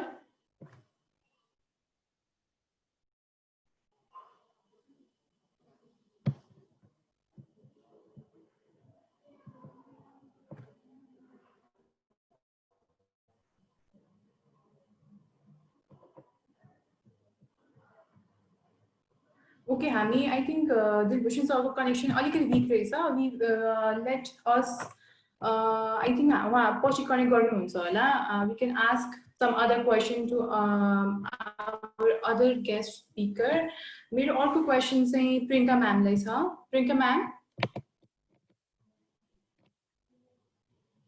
ma'am हुनुहुन्छ हजुर Yes, yes, I'm here. हजुर प्रियङ्का म्याम दिलभूषण सर भनिरहनु भएको थियो बट उहाँको कनेक्सन एकदमै विक रहेछ सो म हजुरलाई क्वेसन सोधेँ अर्को क्वेसन चाहिँ लाइक हाम्रो अघि मिडिया लिटरेसी कुरा पनि भएको थियो पनि भन्नुभएको थियो होइन जुन हाम्रो युट्युब मिडिया हुनुहुन्छ न्यू मिडिया हुनुहुन्छ अरू चाहिँ उहाँहरू फर्मल जर्नलिस्ट हुनुहुन्न but most of the people in Nepal उहाँहरूले हेर्ने भनेको त्यस्तै खालको न्युजहरू हेर्ने हो कसैले पनि प्रपर न्युज पेपर पढेर वेल रिसर्च गरेर त्यस्तो खालको अडियन्स नेपालमा हुनुहुन्न so how you see the future of this virtual reality or virtual media? Look, I think digital media is very, very powerful अहिलेको टाइममा हैन अहिलेको टाइममा भन्दाखेरि पनि I think entire history of the world नै हेर्नु भयो भने यतिको फास्ट कम्युनिकेसन यतिको फास्ट लाइक म्यासेजमा पुग्न सक्ने पावर जुन एउटा डिजिटल मिडियाको छ त्यो पहिला लाइक इभन रेडियो पेपर टिभीको पनि यतिको स्पिडमा या यो लेभलको इम्प्याक्ट थिएन नि त सो डिजिटल मिडिया कम्प्लिटली रङ त हुनै सक्दैन we're not even saying that हैन खाली यति हो कि in so many aspects it might be wrong it might be unethical in terms of the way that the news has been carried out र यसलाई मैले अघि पनि जोडिसके यो विषयमा चाहिँ because a lot of the times digital media अहिले if you see every app YouTube भन्यो Instagram भन्यो Facebook भन्यो everything has ads every you apps for you can make money हैन so a lot of the times चाहिँ यो जुन journalism यो digital platform मिडियामा रहेको छ चाहिँ 100% एकदम त्यो जुन हामीले रेडियो टिभी या पेपरहरुमा देख्ने खालीको जर्नलिजम छैन के it's become more interactive कसरी हुन्छ दर्शकको अटेन्सन पाउने सक्ने गरी and some do it in a good way and some do it in a bad way like I said so यही डिजिटल मिडिया या यो अहिलेको जुन हाम्रो न्यू मिडिया छ तपाईले यसलाई नै पोजिटिभ लाइटमा हेर्नुहुन्छ हेर्ने हो भने चाहिँ कति धेरै डिजिटल न्यूज मिडियाको प्लेटफर्महरुले चाहिँ रातारात हामीलाई कस्तो इम्पोर्टेन्ट न्यूजहरु पनि कभर गरेर दिनु भएको छ नि त थ्रु देयर डिजिटल युट्युब होस् या इन्स्टाग्राम होस् या whatever medium that they're using हैन so सबैजनालाई गलत पनि भन्न मिल्दैन so because of which I'm coming to your question you cannot actually say that यो अहिलेको जुन virtual reality छ या अहिले एकदम digitally driven era छ हाम्रो this is actually not bad okay it's actually very good एकदम गुड छ किनभने अहिले के भयो भने individually everybody has the power to reach out to millions of get their point across even if you are a media house or not okay जस्तो even if you are a normal person तपाईले कुनै एउटा tweet गर्नुभयो तपाईले कुनै एउटा इन्स्टाग्राममा के पोस्ट राख्नुभयो with very heavy content which the world needs to see and if you've done it in a right way then एकदम सर्वसाधारण मान्छेहरुको ट्वीटहरु पोस्टहरु पनि रातारात भाइरल गएको पनि छ नि त which is actually informative and which is actually good but at the same time sometimes completely unnecessary completely bad or derogatory content हरु पनि भाइरल जान्छ के रातारात that's because that's the era that we live in Nita. That's where we live right now and you like it or not you have to take it so agi suruma Dilbhushan ji le bhannu bha jasto we as citizens or like from all over I'm not just talking Nepal ko matra hoina ke from all over the world hamle pani hamro news haru hamro sources haru hamle ke follow garira chau ke credible chaina to check गर्ने हरेक चीज अब देख्ने बित्तिकै आत्तेर share गर्ने आत्तेर त्यसको खिलाफ action लिने या त्यसलाई शेयर गर्ने त्यसलाई पोजिटिभ बोल्ने नेगेटिभ बोल्ने त्यो पनि गर्नु भएन किनभने अहिले चाहिँ मैले भने नि हरेकको हातमा त्यो ताकत छ कि to become your own media house to write whatever you want. Twitter ko madhyamबाट होस्, Instagram ko madhyamबाट होस्, Facebook बाट होस्, YouTube बाट होस्, everybody has a voice, everybody has a proper channel to put it across. आजकल संसारभरि जहाँ बस्नु भए पनि जसले पनि देख्नुहुन्छ हैन. So त्यसले गर्दाखेरि चाहिँ instead of calling this good or bad, I think we should be more हामीमै सतर्कता अपनाउनु पर्यो. हामीमै we have to be careful about what we follow, what we don't follow. जस्तो अब म as an actress मलाई तपाईले अब सोध्नु भयो भने म पनि कतिचोटी यस्तो कुराहरुमा फसिसके के कतैतिर गएर राम्रो सोचले इन्टरभ्यु दियो, राम्रै मानसिकता बनाएर इन्टरभ्यु दिन गयो, तर पछि गएर आफैले आफ्नो हेडलाइन्सहरु हेर्दाखेरि आफैलाई लाज लागेको, किन दिएछु यो इन्टरभ्यु जस्तो भएको, चाहिने कुराहरु एउटामा फोकस नगरेर नचाहिने कुराहरुलाई मात्रै इस्यु बनाइदिएर हेडलाइन्स बनाइदिने, त्यस्तोहरु मैले पनि धेरै फेस गरेको छु. But at the same time एकदम राम्रो एथिकल जर्नलिजम जसले चाहिँ मैले भन्न खोजेको कुराहरुलाई अझै मजाले बुस्ट अप गर्दिएर मेरो ऑडियन्स, मेरो फ्यान्सहरु समक्ष पुर्याइदिनु भएको पोर्टल्सहरु पनि छ. त्यस्तोमा पनि म गएको छु हैन. So as an artist, मैले पनि त आफ्नो बाउन्ड्री छुटाउनु पर्यो नि त. म कहाँ जादा हुन्छ, म कहाँ जादा हुँदैन, मैले कुन मिडियालाई ट्रस्ट गर्ने, मैले कहाँ गएर इन्टरभ्यु दिने, मैले कोसँग अन्तर्वार्ता गर्ने, त्यो त मैले पनि जान्नु पर्यो नि त बिस्तारै. र अहिलेको समयमा मैले पनि सिकेँ, मैले पनि मिस्टेकहरु गरेँ हैन. सो अब तपाईले कम्प्लिटली मिडिया मात्र अनएथिकल भयो, यस्तो मात्र भयो भनेर पनि मिल्दैन के.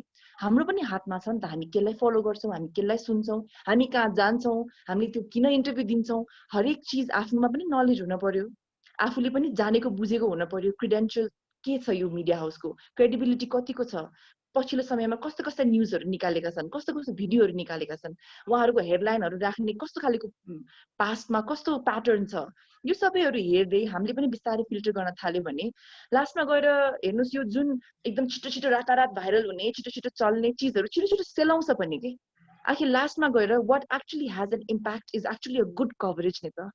जसले राम्रोसँग कभरेज दिन्छ, जसले साच्चीकै नै दायरामा बसेर राम्ररी कभर गर्छ, those are the kind of newspapers or media houses. और अब अहिलेको टाइममा मैले यो अनलाइन डिजिटललाई पनि जोड्न खोजे, और इभन यो एप्सहरुको थ्रुबाट जसले आजकल डिजिटली न्यूज भन्नुहुन्छ, भनौं इन्स्टाग्राम, फेसबुक, युट्युबबाट पनि लास्टमा गएर साच्चीकै राम्रोसँग समाचार रेडी गरेर जसले दिन सक्नुहुन्छ नि, लास्टमा गएर त्यही नै मात्र टिक्ने हो के.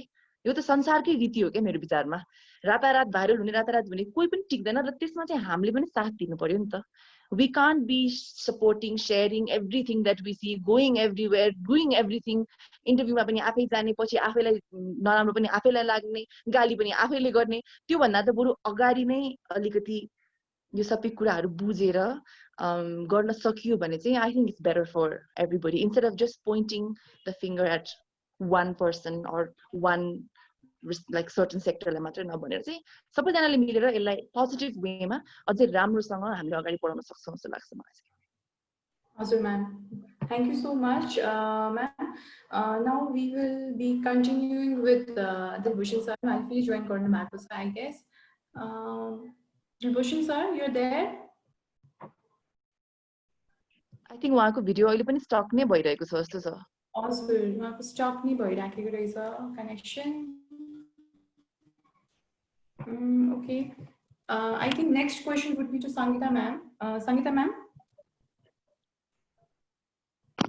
हजुर, Sangeeta ma'am, जस्तो कोड अफ कन्डक्टमा अघि हजुरले धेरै कुरा शेयर गर्नु भएको थियो हैन. कोड अफ कन्डक्टमा पनि रिसर्च गर्दा चाहिँ अनलाइन जुन हाम्रो मिडिया अहिले छ, अनलाइन मिडियाको लागि चाहिँ रेस्पोन्सिबिलिटी अफ अनलाइन मिडिया भनेर चाहिँ के लेखेको छ भन्दाखेरि the authenticity of any news or news materials or external links should be verified before publishing or broadcasting them through online media. Materials published or broadcasted should be archived in online. कुनै पनि news publish गर्नुभन्दा पहिला, कुनै पनि link news material publish गर्नुभन्दा पहिला यसलाई verify गर्नुपर्छ भन्नु भएको छ कोड अफ कन्डक्टमा. तर मोस्टली जस्तो खालको हेडलाइन्सहरु चाहिँ अनलाइन मिडियामा आइरहेको छ, त्यो चाहिँ भेरिफाई भएरै आएको हो र जस्तो पनि लाग्छ. सो त्यसमा चाहिँ हजुरको के विचार छ? हजुर एकदमै यहाँले उठाउनु भएको जस्तै धेरै समस्या जस्तो यो रातारात अघि प्रियङ्काजीले पनि भन्नुभयो रातारात भाइरल बन्नको लागि पनि त्यो सामान्य न्युजमा यो नेगेटिभ नभएको पोजिटिभ खालका न्युजहरुमा त्यति धेरै त्यसरी विषय भाइरल हुँदैन तर केही सानो कुरा नेगेटिभ भयो भने त्यो चाहिँ एकदम भाइरल हेडलाइन चाहिँ नि भित्र कन्टेन्टमा अर्कै हुन्छ तर बाहिर हेडलाइन क्याची बनाउनको लागि जे पनि लेखिदिने त्यो खालको एउटा चाहिँ नि समस्या छ हैन अनि अघि हामीले यो छलफल भइरहँदाखेरि दुईटा कुरा मलाई अर्को उठाउन पनि मन लागेको जस्तो एउटा मिडिया लिटरेसी त्यति छैन यो आम पब्लिकको त छैन नै तर मिडियामै भएको मान्छेहरुको पनि अझ छैन जस्तो हामी कुनै एउटा न्युज अलिकति भाइरल हुन भयो भने त्यसको सत्य तथ्य के होला भनेर हामी मिडियामै भएको मान्छेले पनि अलिकति त्यति अवेर नभई शेयर गरिराखेको त्यो म आफूले पनि देखेको छु हैन अनि त्यो अथेन्टिक खालको एउटा मिडियाहरुले पनि त्यो कुरा न्युज लेखेको छैन भनेर अनि ब्यालेन्स गरेर चेक गरेर मात्रै अनि यो हामीले शेयर वा त्यसमा धारणा बनाउने इन्फर्मेसन लिने भयो भने अलिकति त्यसले यो गलत कुराहरुबाट जोगिनलाई मद्दत गर्छ अनि अर्को कुरा चाहिँ नि जस्तो यहाँले उठाउनु भएको यो विशेष गरी अनलाइनहरु यो विशेष गरी अब अहिले अनलाइनहरु काहीँ एउटा दर्ता प्रक्रिया पूरा गरे पछाडी एउटा डोमेन लिए पछाडी जहाँबाट पनि जसरी पनि एउटा मिडिया त हो तर त्यसरी व्यवस्थित रूपमा सञ्चालन नभइकन एउटा जसले पनि व्यक्तिले पनि चलाइरहेको एउटा समस्या एउटा एकदमै अहिले अनलाइन मिडिया एकदमै राम्रो पावरफुल मिडिया हो त्यो सँगसँगै एउटा केही सीमित मान्छेहरूले मात्र पनि खोल्न पाउने जुन भइसके पछाडी त्यहाँ त विभिन्न उद्देश्यले खोलिएका अनलाइनहरु पनि हुन्छ अनि त्यसमा चाहिँ एकदम क्याची हेडलाइन बनाएर आफ्नो भ्युअर्स बटुल्ने उद्देश्य पनि हुन्छ त्यसले समाजलाई कस्तो इफेक्ट पार्छ त्यो मान्छेहरूलाई जसले सञ्चालन गर्छ त्यसलाई सरोकार छैन कि भ्युअर्स धेरै बटुल्ने त्यसपछि फेसबुक युट्युबबाट चाहिँ नि त्यसको एउटा केही पनि हुन्छ उहाँहरुलाई फाइदा पनि हुन्छ त्यसकारणले त्यो भाइरल विषय बनाउने खालको केही मान्छे मिडियाहरुको त्यस्तो पनि छ तर त्यसलाई समग्रमा मेन स्ट्रिम मिडियाले गलत खासै त्यति गरेको हुँदैन कहिलेकाहीँ एन मौकामा चुक्छन् त्यसलाई चाहिँ आम यो प्रेस काउन्सिलले अनुगमन गरिरहेको हुन्छ विभिन्न निकाय छ उहाँहरुले आफ्नो गल्ती भयो भने रियलाइज पनि गरि नै हाल्नुहुन्छ तर त्यो एकदमै जहाँ जसको चाहिँ कार्यालय पनि छैन जस्तोको केही ठेगाना पनि छैन त्यस्तो खालको अनलाइनहरुबाट चाहिँ एकदम यस्ता विषयहरु भाइरल हुने कामहरु बढी भइरहेको हुन्छ र केही जस्तो हामीले अहिले के पनि गरेका छौं भने प्रेस काउन्सिलमा दर्ता भएको करिब 2100 भन्दा बढी चाहिँ अनलाइन छन् अहिले 2150 को हाराहारीमा छ त्यो अनलाइनहरु मध्ये जो चाहिँ नि सूचना विभाग र काउन्सिलमा दर्ता हुनुपर्छ तर दर्ता नभइकन पनि केही अनलाइनहरुले त्यो एकदम तथ्यविहीन दुईटा हुन्छ एउटा हामीलाई पुरै हेर्ने अधिकार अहिले नभए पनि यो यहाँ दर्ता भएको अनलाइनहरुको हाम्रो काउन्सिलले हेरिरहेको हुन्छ तर दर्ता नभएको अनलाइनले एउटा एकदमै आपत्तिजनक विभिन्न खालका कुराहरु लेखेको हिसाबले आउँछ त्यो चाहिँ हामीले नहेरेर दर्ता नभएको अनलाइनलाई प्रहरीले नै हेरिरहेको हुन्छ साइबर क्राइम अन्तर्गतै उसको मुद्दा चल्छ त्यसकारणले यहाँ दर्ता भएको अनलाइनको हकमा चाहिँ 2100 अनलाइन छ उसले गल्ती गरे अनुसार उसको चाहिँ पहिला न्युज के हो अथेन्टिक छ कि छैन भनेर हामीले त्यो जुन छलफल एउटा विभिन्न प्रक्रिया पूरा गरेर गर्छौं त्यो गर्दाखेरि उसको चाहिँ मिस्टेक देख्यो भने अब एउटा त्यो न्युजलाई अब हटाएर उसले क्षमायाचना गर्ने त्यो लगायतको हुन्छ त्यही भएर अब हामी सबैजना एउटा विषय भाइरल हुने बित्तिकै त्यो सत्य हो वा होइन भने त्यो चेक जाँच नगरिकन हामी त्यसलाई चाहिँ शेयर गर्छौं विभिन्न खालको गर्छौं त्यसकारणले धेरै समस्याहरु पनि त्यसबाट उब्जेको छ त्यो चाहिँ हामी मिडिया कर्मीहरुमैले पनि गर्नुपर्ने छ र अरु विभिन्न समाजका फेसबुक युट्युबमा विभिन्न उसमा जोडिने मान्छेहरु धेरै एउटा खालको विभिन्न पेशा व्यवसायहरुमा आबद्ध व्यक्तिहरु नै धेरै प्रतिशत हुन्छ त्यो मान्छेहरुले कम्तिमा यो सही हो वा होइन भनेर अलिकति त्यसलाई चाहिँ अथेन्टिक मिडियाले पनि लेखेको छैन भनेर हेर्यो भने त्यस्ता गलत जो भाइरल बन्ने उद्देश्यले मात्रै त्यो न्युजहरु यो दिइरहेको छ त्यस्तोबाट चाहिँ अलिकति जोगिन सकिन्छ जस्तो लाग्छ अनि अर्को एउटा कुरा पोइन्ट जस्तो अब हामीले यो न्यू मिडियाको रूपमा फेसबुक युट्युबहरु पनि छ तर हामीले अहिलेसम्म मिडिया मान्दै आएको एउटा टेलिभिजन रेडियो त्यसपछि पत्रपत्रिका र यो अनलाइन मिडियालाई मात्र हामीले एउटा मिडियाको रूपमा लिएका छौं त्यसकारणले अहिलेसम्म पनि युट्युब र तर अहिले कस्तो भयो भने एउटा कुनै विषय सानो विषय आयो भने त्यसलाई त्यो आम मिडिया एकातिर छ त्यो मिडियाले कम्तिमा सही गलत उले एनालाइसिस गरेर बसेको हुन्छ तर आम मेन स्ट्रिम मिडियाले नलेख्दा पनि कहिलेकाहीँ त्यो युट्युबहरुले अहिले यति एउटा विषयलाई चाहिँ अर्कै मोडतिर लाने जस्तो जुन खालको एउटा समस्या देखेको छ त्यो चाहिँ एकदमै त्यसले मान्छे पब्लिकले हेर्दा त फेसबुकमा आइसके पछाडि युट्युबमा आइसके पछाडि त्यो त मिडिया हो भनेर उसले बुझेको छ। त्यो हिसाबले त्यस्ता विषयहरू अलि छिटो भाइरल हुने र अनि त्यस्ता विषयले आम मिडियाले पोजिटिभ रोल त्यो विषयमा खेल्दा खेल्दै पनि कहिलेकाहीँ इस्युहरूलाई चाहिँ अनावश्यक रूपमा तन्काउने त्यो खालको चाहिँ भइरहेको छ। त्यही भएर अहिलेसम्म अब यो युट्युब र फेसबुकलाई एउटा मिडियाको रूपमा यो सञ्चार माध्यमको रूपमा नलिएको कारणले गर्दा त्यसलाई हेर्ने प्रेस काउन्सिलले हेर्दैन। त्यसमा केही गलत कुराहरू आएको छ भने त्यो साइबर क्राइम अन्तर्गत कसैले यदि उजुरी गर्यो भने त्यता जान्छ। तर त्यसमा चाहिँ नि युट्युबहरू अहिले यति धेरै अब टिभीको नाममा अहिले यति धेरै छ, पोजिटिभ थोरै पोजिटिभ रोलहरू पनि छ, तर धेरै जस्तो नेगेटिभ रोल एउटा विषयलाई भाइरल बनाउन र आफ्नो फाइदाका लागि विषयलाई जता पनि तथ्यहीन कुराहरू मान्छेलाई अहिले केही भइहाल्छ कि वा विभिन्न त्यस्ता खालको अलि अफवाह फैलाउने खालको रोल चाहिँ नि अलि बढी त्यो युट्युबबाट भइरहेको र पोजिटिभ रोल हुँदाहुँदै पनि त्यस्तो मिडियाहरू त्यसलाई मिडिया को रूपमा पब्लिकले बुझ्छ र त्यही कुराहरू हेर्ने सेयर गर्ने गर्दाखेरि बढी मान्छेमा भए अब एउटा खालको मिडियाले लेख्यो भन्ने खालको चाहिँ नि मान्छेहरूमा चाहिँ पर्न गएको छ। हजुर हजुर ma'am, thank you so much. Like अब यो हाम्रो कोड अफ कन्डक्टमा चाहिँ होइन हजुरलाई एउटा चाहिँ हुनै पर्ने एथिकल रिक्वायरमेन्ट जुन छैन त्यो चाहिँ अब रिभाइज गर्नुपर्छ जस्तो चाहिँ कुन लाग्छ? त्यस्तो त अब हामीले त्यही महसुस भएरै अब यो अहिले पछिल्लो चरणमा के अब जस्तो 2073 सालमा यो करिब करिब धेरै जस्तो देशहरूमा त करिब एउटा आचार संहिता करिब 15-20 वर्ष अलि लङ टर्मै जान्छ होइन। अब हाम्रोमा चाहिँ नि अब यो बेला बेलामा करिब करिब 5-6वटा भन्दा बढी यो आचार संहिताहरू आइसकेको छ। अनि त्यो हिसाबले हेर्दाखेरि अहिले 73 सालमा नयाँ यो अहिले यो अनलाइनलाई समेत र न्यू मिडियालाई समेत समेटेर आए पनि फेरि केही अलिकति छुट भयो कि विशेष गरी महिला र ज्येष्ठ नागरिक अपाङ्गता भएका व्यक्तिहरूलाई लक्षित गरेर हाम्रो छुट्टै एउटा अनलाइनको मार्फतमा एउटा निर्देशिका पनि जारी भएको छ। अपाङ्ग त्यसपछि बालबालिका सम्बन्धी र महिला सम्बन्धी निर्देशिका छ। अनि के अरे यो विशेष गरी अलिक फोकस गर्नु पर्यो, त्यतिले पुगेन भनेर अब यो अनलाइन सम्बन्धी पनि केही कुराहरू अझै अब अनलाइनलाई कसरी कारबाही गर्ने के गर्ने अलिकति त्यो नपुगेकै कारणले 73 सालमा बनेको अनलाइन छोटै समयमा 76 सालमा नै त्यसको संशोधन भएको छ होइन। त्यो हिसाबले अहिले ठ्याक्कै यो पुगेन भनेर त्यही कुरालाई सम्बोधन गर्न 76 सालमा गरेको कारणले करिब 1 वर्ष हुँदैछ भर्खर संशोधन भएको, त्यस्तो त मलाई लाग्दैन। तर पनि हामीले स्पेसल्ली यो आचार संहिताले व्याख्या गरेर अलिकति डिटेल नगरेको कुरालाई निर्देशिका मार्फत पनि रेगुलेट गर्ने र विशेष गरी अब अघि एउटा महिलाको प्रसङ्ग पनि उठेको धेरै सेन्सिटिभ इस्यु पनि भएको हिसाबले धेरै पटक पटक उठ्छ।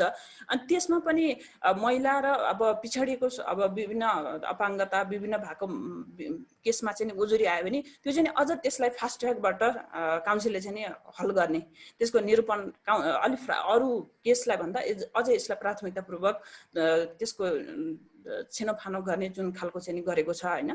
त्यो हिसाबले अब अहिले त्यस्तो ठ्याक्कै अब हामी पटक पटक यो आचार संहिताको बारेमा कार्यक्रमहरू गर्छौँ, विभिन्न जागरण अभियान गरेर यो अहिले कोभिडको कारण हामी गर्न नपाए पनि केही ठाउँमा यो हामी जुम मिटिङबाट पनि अलिअलि गरिरहेछौँ। त्यो हिसाबले त्यति अब सबैतिरको सुझाव आइसके पछाडि कम्तीमा फेरि 1 वर्ष 2 वर्ष 3 वर्ष पछाडि रिभाइज केही नयाँ संशोधन गर्न एकदमै आवश्यक जस्तो लाग्यो भने हामी त्यो समयअनुसार त्यो हुन्छ नै पनि, केही कुरा अपुग हुन्छ, कुनै पनि कुरा एकैचोटि पूर्ण हुँदैन। त्यो भयो भने हामी फेरि पनि अब हामीको ठाउँमा अर्को होला, तर संस्था त स्वयं रहिरहन्छ। त्यही हिसाबले आवश्यकता समयअनुसार रिभाइज गर्दै जान्छ।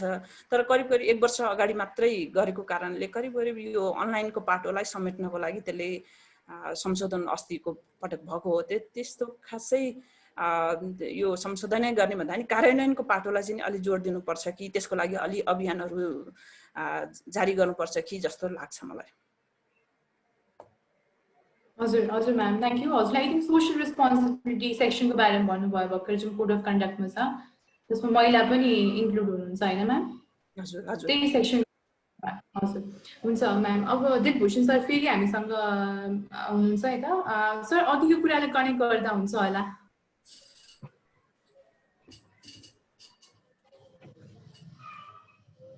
हजुरको अनम्युट भइरहेछ सर। हुन्छ, थ्याङ्क यू। ओके, अघि म जहाँबाट डिस्कनेक्ट भएँ त्यसैलाई कनेक्ट गर्न खोज्छु।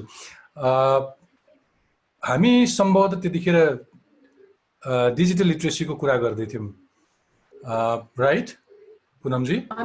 मिडिया लिटरेसीको बारेमा कुरा गरिरहेको थियौँ कि ओके नेपालमा हुन्छ हो अब यस्तो छ मिडिया लिटरेसी अथवा डिजिटल लिटरेसी अहिले चाहिँ पछिल्लो समय हामी के भन्छौँ भने अघि तपाईँले प्रसङ्ग उठाइसक्नुभयो प्रियङ्काजीले पनि बडो मिठोसँगले भन्नुभयो बेसिकली मलाई चाहिँ पछिल्लो समय मिडिया लिटरेसी जस्तै अर्को एउटा महत्त्वपूर्ण पक्ष चाहिँ डिजिटल डिभाइडको प्रसङ्ग पनि उठाउन मन लाग्यो युजली मिडिया लिटरेसी भनेको चाहिँ के हो भने अघि चर्चा भइसक्यो धेरै हामीलाई अहिले सुनिरहनु भएको दर्शक श्रोताले महसुस गरिसक्नुभयो कि डिजिटल लिटरेसी भनेको के हो भने अथवा सरी मिडिया लिटरेसी भनेको के हो भने डिजिटल लिटरेसी भनेको चाहिँ तपाईसँग हातमा फोन आयो फोनसँग धेरै एपहरू आए डिजिटल एउटा युग सुरु भयो त्यो डिजिटल युगमा तपाईँले डिजिटल ग्याजेट्सहरू कति चलाउन जान्नु भएको छ एप्सहरूसँग तपाईँको एक्सेस के छ भन्ने एउटा डिजिटल लिटरेसी भयो सामान्य जसरी साक्षरता भनेर हामीले पहिले भन्थ्यौँ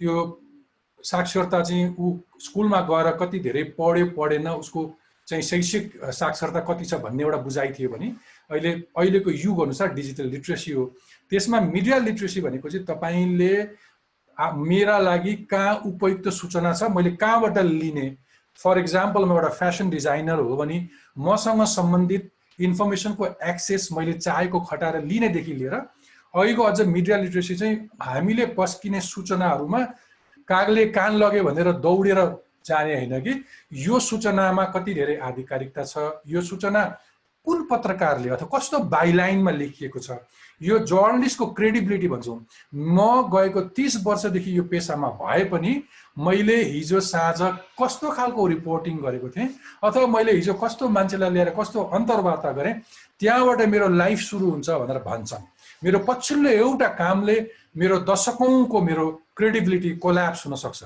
जर्नलिस्टको त्यति भनरेबल हुन्छ ऊ इथिकल ग्राउन्डमा बस्छ भने हामी त्यो बुझ्छौँ कि उसको what was is last work त्यसले डिटरमाइन गर्छ ऊ कति क्रेडिबल छ भनेर त्यसकारण त्यो जर्नलिस्टको क्रेडिट कस्तो छ त्यो जर्नलिस्टको हिस्ट्री कस्तो छ कस्तो संस्थामा काम गरेछ कि प्रियङ्काजीले काहीँ जोड्दै हुनुहुन्थ्यो मैले अर्को सानो डिभाइसमा यो सिस्टममा इन्टरनेट नभए पनि त्यो तपाईँको लाइभमा चाहिँ जोडिन खोजिरहेको थिएँ सो त्यसले म्याटर गर्छ त्यो चाहिँ अब कुनै नागरिक अथवा कसैले यो हेर्दै गर्नुभएकोलाई मेरो आग्रह चाहिँ के हो भने तपाईँले कुनै सूचना पाउनुभयो भने अन्नधुन्द सपोर्ट गर्ने थाहा पाउने त्यसलाई सेयर गर्न हतार गर्ने नि होइन जुन कुरा हाम्रो जर्नलिस्ट साथीहरूले पनि अघि इथिकल कुरामा जोड्दाखेरि जसले हतार गरिरहनु भएको छ मलाई के पढाएको हो भने मलाई विद्यार्थीदेखि पत्रकारिता मलाई पढाएको के छ भने कुनै एउटा सूचना पाउने बित्तिकै तिम्रो पहिलो धर्म तिमी भेरिफाई गर्न थाल तिमी क्रस चेक गर्न थाल त्यसको अथेन्टिसिटीहरू खोज्दै थाल एउटा पत्रकारको आँखा अगाडि कुनै दुर्घटना भएर कसैको ज्यान गुम्यो भने पनि यो मान्छेको मृत्यु भयो भनेर लेख्ने हैसियत मेरो हुँदैन हामी अक्सर त्यस्तो दुर्घटनाको समाचार तपाईँले याद गर्नुहुन्छ भने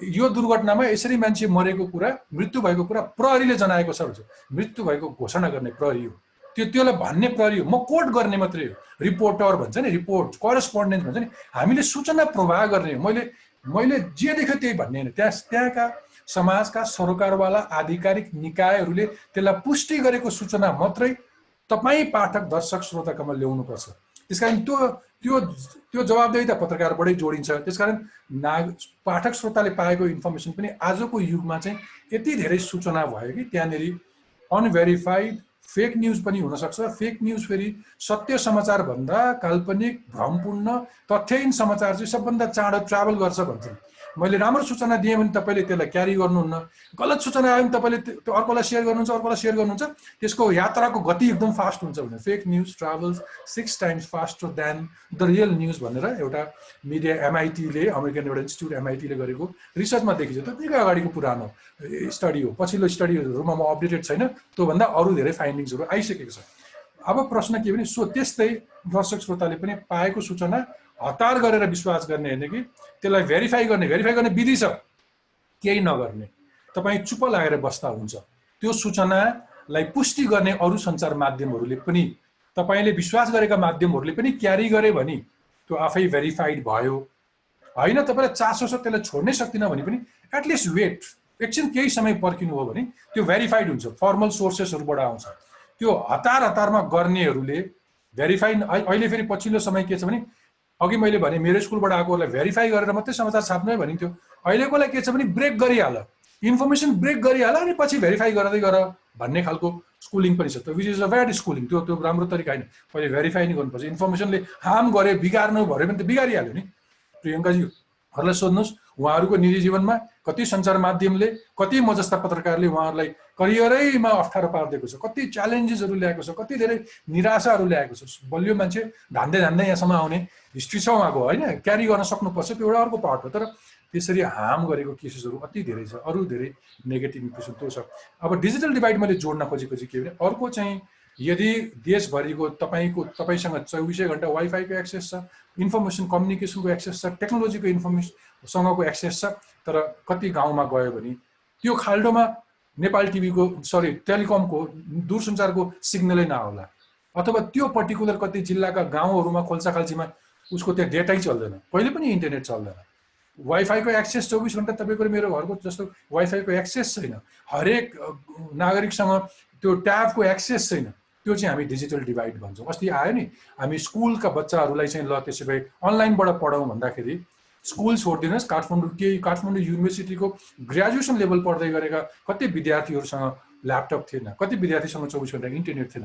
त्यो चाहिँ हामी डिजिटल डिभाइड भन्छौँ। त्यहाँनिर चाहिँ विभेद भयो। अस्ति चाहिँ न्यूनतम आधारभूत आवश्यकताहरू, उसलाई खानलाई, बस्नलाई, उसलाई लाउनलाई आधारभूत आवश्यकताबाट कुनै पनि नागरिक वञ्चित हुनु हुँदैन भने जस्तै आजको दिनमा इन्फर्मेसनसँग डिजिटली पनि ऊ डिभाइडेड हुनु हुँदैन, त्यहाँ विभेद हुन्छ। त्यो विभेदले अरू गरिबी बढाउँछ, त्यो विभेदले अरू अशिक्षा बढाउँछ, त्यो विभेदले अरू पुस्ताहरू, हाम्रा अरू पुस्तालाई झन् धेरै अन्याय हुन्छ। त्यसकारण सरकारको अबको प्राथमिकता चाहिँ त्यो डिजिटल डिभाइडलाई पनि ब्रिज गर्नुपर्छ भनेर भन्छन् यो मिडियाका स्कलर्सहरूले, डिजिटलमा काम गर्ने मान्छेहरूले। सो मिडिया लिट्रेसी सँगसँगै यो मैले जोड दिएँ तपाईँलाई, अन्यथा मैले धेरै समय लियो भने माफ गर्नु होला Poonam ji. Awesome. Thank you so much, Bhushan sir. I think there's many questions from our participants as well. So हामी अब questions sir पनि दिन्छौँ होला। Okay, Priyanka ma'am को लागि पनि रहेछ question. Priyanka ma'am, हजुरको लागि एउटा question छ। हजुर। हजुरको लागि क्वेसन सोध्नु भएको छ लक्ष्मीजीले, उहाँले सोध्नु भएको छ प्रियङ्का म्यामलाई नि मिडियाले अनवान्टेड डिस्प्युट्स पार्दै आएको छ, but you tackle that strongly, could you share some related issues and solutions? Related issues त सेयर नगर्नु होला, बिकज भोलिसम्म यो हाम्रो टक सो भइरहन्छ मात्र होइन, त्यस्तोहरू फेस भइरहन्छ क्या। बिकज हामीले आज राखेको यो टपिक र कन्भर्सेसन नै यही विषयमा हो नि त, about how much journalism is ethical and how much is not ethical. And because we share all this non-ethical journalism, baseless journalism, fake news, यो एकदम हाइप बढाउनको लागि लेखेको न्यूजहरू हामी शेयर गर्दै गएर त्यसले इम्पोर्टेन्स पाउने हो के। सो आज पनि मैले यहाँ शेयर गरेँ भने त्यसले फेरि पनि इम्पोर्टेन्स पाउने हो के। And that's what we don't want to do. We don't want to give any space or importance to यस्तो काइन्ड अफ जर्नलिजम नि त। र विगतको समयमा मैले पनि गर्थेँ होला के, खण्डन गर्न खोज्ने, झगडा गर्न खोज्ने, बिकज म पनि त बिस्तारै ग्रो हुँदै आइसकेपछि आई बिकेम वाइजर, मैले बुझ्न थालेँ यो त चलिरहन्छ। The best thing to do is stay away from this negativity. यदि कुनै न्युज बेसलेस छ भने कतिचोटि हामी के गल्ती गर्छौँ भने हामी शेयर गरेर हामी गाली गर्छौँ कि, तर वी डोन्ट रियलाइज हामीले शेयर गर्नु भनेको हरेक मान्छेको घर घरमा उहाँहरूको फोनमा पुऱ्याइदिनु हो क्या त्यो न्युजलाई। र त्यो आफैमा फर्स्ट गलत स्टेप भइसक्यो बिकज मैले शेयर गरेँ नि त। र कतिचोटि चाहिँ यो जुन अनएथिकल न्युजहरू आउँछ, जुन अघि दिलभूषणजीले पनि भन्नुभयो, कतिचोटि इन्टेन्सनली नै कसैलाई ब्रेक गर्ने हिसाबले, कतिचोटि अब चल्ने न्युज पाइँदैन, लेखिदिउँ न त के हुन्छ र भन्ने खालेको क्यारेक्टर एसासिन हुने गरी, व्यक्तिगत जीवनमा, आफ्नो काममा, करियरमा ह्याम्पर हुने गर्ने त्यस्तो प्रकारको न्युजहरू बेसलेस, जहाँ कुनै ट्रुथ छैन, जहाँ मसँग कहिले पनि अन्तर्वार्ता लिएको हुँदैन तर मेरो स्टेटमेन्ट भनेर लेखिएको हुन्छ। सो यस्तो चिजहरू त कति फेस गरियो क्या लाइफमा। सो अब यसको यो एक्जाम्पल्सतिर नजाउँ किनभने यो एकदम धेरै छ र यो कोट्याएर खास कसैलाई फाइदा पनि हुनेवाला छैन होइन। तर यसको सोल्युसन्स भनेको चाहिँ अब के हो भने, लाइक मैले अघि भनेको जस्तै म एज एन एक्ट्रेस म आफ्नोलाई पनि भन्छु, अहिलेको अपकमिङ एक्ट्रेसेसहरूको लागि पनि भन्छु, र एनी अदर पर्सन, बिकज अहिले media is so accessible to everybody. भोलि गएर जसले पनि जसको पनि इन्टरभ्यू लिन सक्छ नि त आजकल भनेको त त्यस्तो आफ्नो हातमा भइसक्यो नि त digital media. So main first important thing is तपाईँ कहाँ कोसँग बोल्दै हुनुहुन्छ, के विषयमा बोल्दै हुनुहुन्छ, त्यसको क्रेडिबिलिटी कति छ त्यो चेक गर्नुपर्छ सबैभन्दा पहिलो इम्पोर्टेन्स होइन। र त्यो चेक गर्न खास केही गाह्रो छैन नि त। उहाँले पछिल्लो समयमा कस्तो कस्तो पिसहरू लेख्नु भएको छ, या यदि इफ इज टिभी जर्नलिस्ट अनि कस्तो कस्तो खालको इन्टरभ्युजहरू लिनुहुन्छ, उहाँको शैली के छ, उहाँ कसरी बोल्नुहुन्छ, उहाँको भोइस कमान्ड कस्तो छ, उहाँले तपाईँलाई कुन स्तहमा राखेर बोल्नुहुन्छ, यो सबै त आफैले रिसर्च गर्न सकिन्छ नि त। सो त्यो गर्ने, अब अनावश्यक जहीँ तहीँ धेरै अवेलेबल नहुने, अर्को त्यो पनि हाम्रो गल्ती हो कि हामी आफै नै एकदम धेरै अवेलेबल भइदिन्छौँ कि। एकदम जुन एउटा कलाकार र मिडियाको बिचमा एउटा दूरी हुनुपर्छ नि, त्यो एउटा हेल्दी डिस्टेन्स हुनुपर्छ क्या। जस्तो मैले पत्रकारितालाई, मैले मेरो फेलो जर्नलिस्ट फ्रेन्ड्सहरूलाई मैले सम्मान गर्नुपर्छ, उहाँहरूले मलाई सम्मान गर्नुपर्छ। तर जब त्यो लाइन क्रस भएर हाम्रो बिचमा एकअर्कामा एकदम घनिष्ठ मित्रता, एकदम घनिष्ठ दुश्मनी हुन थाल्छ नि पर्सनल लेभलमा, द्याट्स अल्सो रङ के। पत्रकार र एउटा कलाकारको बिचमा भनेको एउटा एकदम हेल्दी, एउटा कोइनको दुईटा पाटो जस्तो रिलेसनसिप हुनुपर्छ क्या। जति हामीहरूलाई मिडिया जर्नलिजम चाहिन्छ नि, त्यति नै उहाँहरूलाई पनि हामी चाहिन्छ नि त। सो त्यसलाई सम्मान गर्न सिक्न पर्यो। कति लेभल्समा आई थिङ्क हामीले त्यो सम्मान गर्दैनौँ। हामी वी टेक फर ग्रान्टेड, फ्यु पत्रकारहरूलाई पकेट पत्रकार बनाउँछौँ, जतिखेर पनि हाम्रो लागि न्युज लेखिदिने, फ्युसँग जानी जानी झगडाको मोड लिन्छौँ। सो उहाँहरूले हामीलाई कहिले राम्रो लेख्नु हुँदैन। सो यो सबै त आफ्नो पनि हातमा छ नि त। सबैसँग हाउ अबाउट हामी we start maintaining healthy relationships. तपाईँले यदि कोही जर्नलिस्टलाई काहीँ देख्नुभयो भने नो म्याटर वाट यो पास्ट हिस्ट्री इज, राम्रोसँग हाँसेर बोलिदिनु भयो, नमस्कार सन्ची हुनुहुन्छ भनिदिनु भयो, त्यहाँबाट आफ्नो डिस्टेन्स मेन्टेन गर्नुभयो। कसैले तपाईँलाई अथेन्टिक क्रेडिबल यदि कुनै तपाईँलाई न्युज हाउस या मिडिया हाउस या even let's say online digital प्लेटफर्मले पनि तपाईँलाई यदि फोन गर्नुहुन्छ, इन्टरभ्यूको लागि बोलाउनुहुन्छ भने तपाईँले बुझ्नुभयो उहाँ क्रेडिबल हुनुहुन्छ के हुन्छ भने आफ्नो दायरामा बसेर इन्टरभ्यू दिने। हामी कतिको हाम्रो यो चलन पनि छैन क्या, इन्टरभ्यू भन्दा जानुभन्दा अगाडि हामी रिसर्च गर्दैनौँ। कुन टपिकमा मेरो इन्टरभ्यू लिँदैछ हामी सोध्दैनौँ। दौडेर गयो, इन्टरभ्यू दिन गयो, अनि त्यहाँ गयो, अलमल भयो, त्यहाँ अकमकायो, आन्सर आएन, हाँस्यो, उडायो, आफैले आफूलाई पनि जोक बनाइरहेको हुन्छ क्या हामी कतिचोटि। त्यो किन भन्दाखेरि because we are not prepared, we have to be prepared. जब तपाईँले एकचोटि बोलेको कुरा तपाईँले बोल्यो नि त, पछि गएर जति तपाईँले मिस्टेक भयो, ला जानु नपर्ने, जहाँ भन्नु नपर्ने थियो भने पनि once it's out there in the public domain, it's out there, there is nothing you can do about it. त्यसैले बरु पहिल्यै सतर्कता त अप्नाउन मिल्यो नि त। पहिल्यै होमवर्क गर्ने, कस्तो प्रकारको क्वेसन्सहरू छ हामी एकचोटि छलफल गरौँ न पहिला भने त त्यो तपाईँको अधिकार हो नि त। आज हामी के विषयमा कुरा गर्छौँ, जस्तो मैले ल दिलभूषणजीले मलाई कुनै दिन मानव इन्टरभ्यू बोलाउनु भयो भने मेरो त अधिकार छ नि, मैले उहाँलाई सोध्न पाउँछु नि, दाइ आज हामी के विषयमा कुराकानी गर्छौँ। And if he is a good journalist, which he actually is one of the most remarkable journalists that we have, उहाँले मलाई पहिल्यै भन्नुहुन्छ प्रियङ्का जी आज हामी यस्तो यस्तो कुरा गर्छौँ, तपाईँलाई यसमा कुनै अनकम्फर्टेबल लाग्छ भने मलाई पहिल्यै भन्नुहोस्, हामी त्यो कुरा नगरौँला। सो त्यो हो नि त प्रपर एथिकल जर्नलिजम भनेको, जहाँनिर you try to bring out the truth in black and white, colour थपेर होइन नि त, रङ्गीचङ्गी कलर, रङ्गीचङ्गी हेडलाइन थपेर त्यो। सो त्यो हाम्रो पनि हातमा छ कि हामीले चाह्यौँ भने हामीले 100% अभोइड गर्न सक्छौँ क्या यो सिचुएसनलाई। सो म जस्तै हामी सबैले यसरी स्ट्यान्ड लिउँ त, everybody from sports, media, art, television, actor एक्ट्रेसेसहरू, पोलिटिसियन्सहरू, सबैजनाले आफ्नो ठाउँ राखेर संयम तरिकाले बुझेर रिसर्च गरेर राम्रो राम्रो मात्रै पोर्टल्समा राम्रो राम्रो आफूले प्रिपेयर गरेर इन्टरभ्यू दिउँ त। त्यसपछि कहाँबाट फैलिन्छ फेक न्युजहरू, फेक योहरू फैलिने चान्स त हामीले आफै घटाइदिउँ नि त 90% बाट।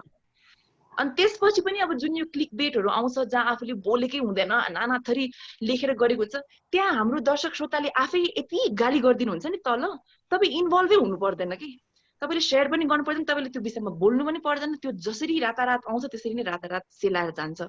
यो चाहिँ अब मैले यत्रो वर्षमा भोगेर सिकेको कुरा हो। माफी पाऊ मैले केही गलत भने चाहिँ, तर मेरो आफ्नो एक्सपिरियन्सबाट मैले सेयर गरेको कुरा हो यो होइन। सो यो गर्दै गइसकेपछि मैले पनि आफूले यो गर्न थालेदेखि मेरो लाइफ धेरै पिसफुल भएको छ, धेरै राम्रो पनि भएको छ। सो आई थिङ्क यही गऱ्यो भने चाहिँ यो बेस्ट हो जस्तो लाग्छ मलाई चाहिँ, to stay away from all the negativity. हजुर ma'am, thank you so much. Okay, next question चाहिँ सङ्गीता म्यामलाई छ। सङ्गीता म्यामलाई सोध्नु भएको छ निर्भुष पाठकले, उहाँले सोध्नु भएको छ सङ्गीता म्यामले अनलाइन कम्प्लेन्ट्स फाइल गर्न सकिन्छ भन्नुभएको थियो, कसरी सकिन्छ होला भन्नुभएको छ। प्रेस काउन्सिलको वेबसाइटमा presscouncil.org मा जानुभयो भनेदेखि त्यहाँ हाम्रा विभिन्न डकुमेन्ट्सहरू पनि छ। त्यो सँगसँगै अनलाइन उजुरी प्रणाली भनेर भन्ने छ, त्यसमा गएर क्लिक गर्नुभयो भने त्यसमा के फिलअप गर्नुपर्छ भनेर त्यो त्यहाँ नै लेखेको हुन्छ। त्यसमा सजिलै त्यो जब तपाईँले फिलअप गर्ने बित्तिकै यहाँ स्टाफले चाहिँ तुरुन्तै त्यसको रेस्पोन्स गर्नुहुन्छ। हजुर हजुर ma'am, thank you. Okay, next question चाहिँ दिलभूषण सरको लागि सोध्नु भएको छ। आरबी खड्काज्यूले सोध्नु भएको छ। अलि इन्टेन्स क्वेसन जस्तो छ यो। मिडिया सामाजिक संस्था भन्दा पनि औद्योगिक संस्थाको रूपमा विकसित भइरहेको छ। विश्व विकासका लागि दिगो विकास लक्ष्यहरू प्राप्त गर्न सघाउनु पर्ने पत्रकारिता गर्दा कति विज्ञापन आकर्षण गर्न सकिन्छ भन्ने चिन्ताले प्रकाशन गृह पीडित हुनु स्वाभाविक नै मानिन्छ। विकल्पमा यस बापत सरकारी अनुसन्धानको हिसाब किताब पनि उत्तिकै सान्दर्भिक मानिन्छ। समाचार संस्थाहरू बहुराष्ट्रिय संस्थाका विश्व बजार सेरोफेरोमा घुम्न थालेका छन्। अब नेपालका मिडियाको भविष्य यात्रा के हुन सक्छ? यो दिलभूषण तपाईलाई धन्यवाद। धेरै गहन प्रश्न उठाउनुभयो। तर हरेक प्रश्नको पछाडि केही परम्परागत केही मान्यताहरू हुन्छन्, केही विश्वासहरू हुन्छन्। तपाईले म एउटा कुरा भनौँ कि जस्तो एउटा उदाहरण दिउँ, मुलुकको कुनै एउटा प्रतिष्ठित पत्रिका तपाईले 10 रुपैयाँमा किन्नुभयो भने त्यो 10 रुपैयाँ अहिले त सबै पातलो भएको छन्, 4-8 पानामा कुम्चेका छन्, तर कुनै बेला सम्झिनुहुन्थ्यो भने राष्ट्रिय दैनिकहरू, मैले नाम लिन, त्यसमा आग्रह पूर्वाग्रह हुन्छ, 30 पाना 40 पानासम्म पत्रिका यति भारी बिहान घरको कम्पाउन्डमा उठाउँदाखेरि त्यो तपाईले 10 रुपैयाँमा किनेको पत्रिका त्यति सादा कागज तपाईले किन्न जानुभयो भने आउँदैन, 15 रुपैयाँ 16 रुपैयाँ पर्न सक्छ। म जुन पत्रिकामा काम गर्थेँ कुनै समय, त्यो संस्थामा पनि उसले 3 रुपैयाँदेखि सुरु गरेर 2.5 रुपैयाँदेखि सुरु गरेर 10 रुपैयाँसम्म आज पत्रिका बेचिरहेको छ। त्यो कुनै पनि मूल्यको दिन त्यति पैसामा पत्रिका आउँदैन। त्यहाँ त तपाईको सूचना हालिदिएको छ, फोटोहरू राखेको छ, राम्रो राम्रो आर्टिकलहरू राखेको छ भनेपछि 10 रुपैयाँको पत्रिकाको लागत मूल्य कहिले कहिले 15-16 रुपैयाँ पर्छ, तर तपाईले 10 रुपैयाँमा पाइरहनु भएको छ। किन त भन्दाखेरि त्यसलाई कम्पेन्सेट गर्ने भनेकै विज्ञापन हो। संसारभरिको मान्यता के हो भने एउटा अखबार चल्नका लागि, त्यहाँका राम्रा पत्रकारहरूलाई सुविधा दिनका लागि र तलब खुवाउनका लागि र तपाईको घरको ढोकामा पत्रिका झार्नको लागि 60% त्यो पत्रिकाको शरीरमा विज्ञापन छापिनै पर्छ।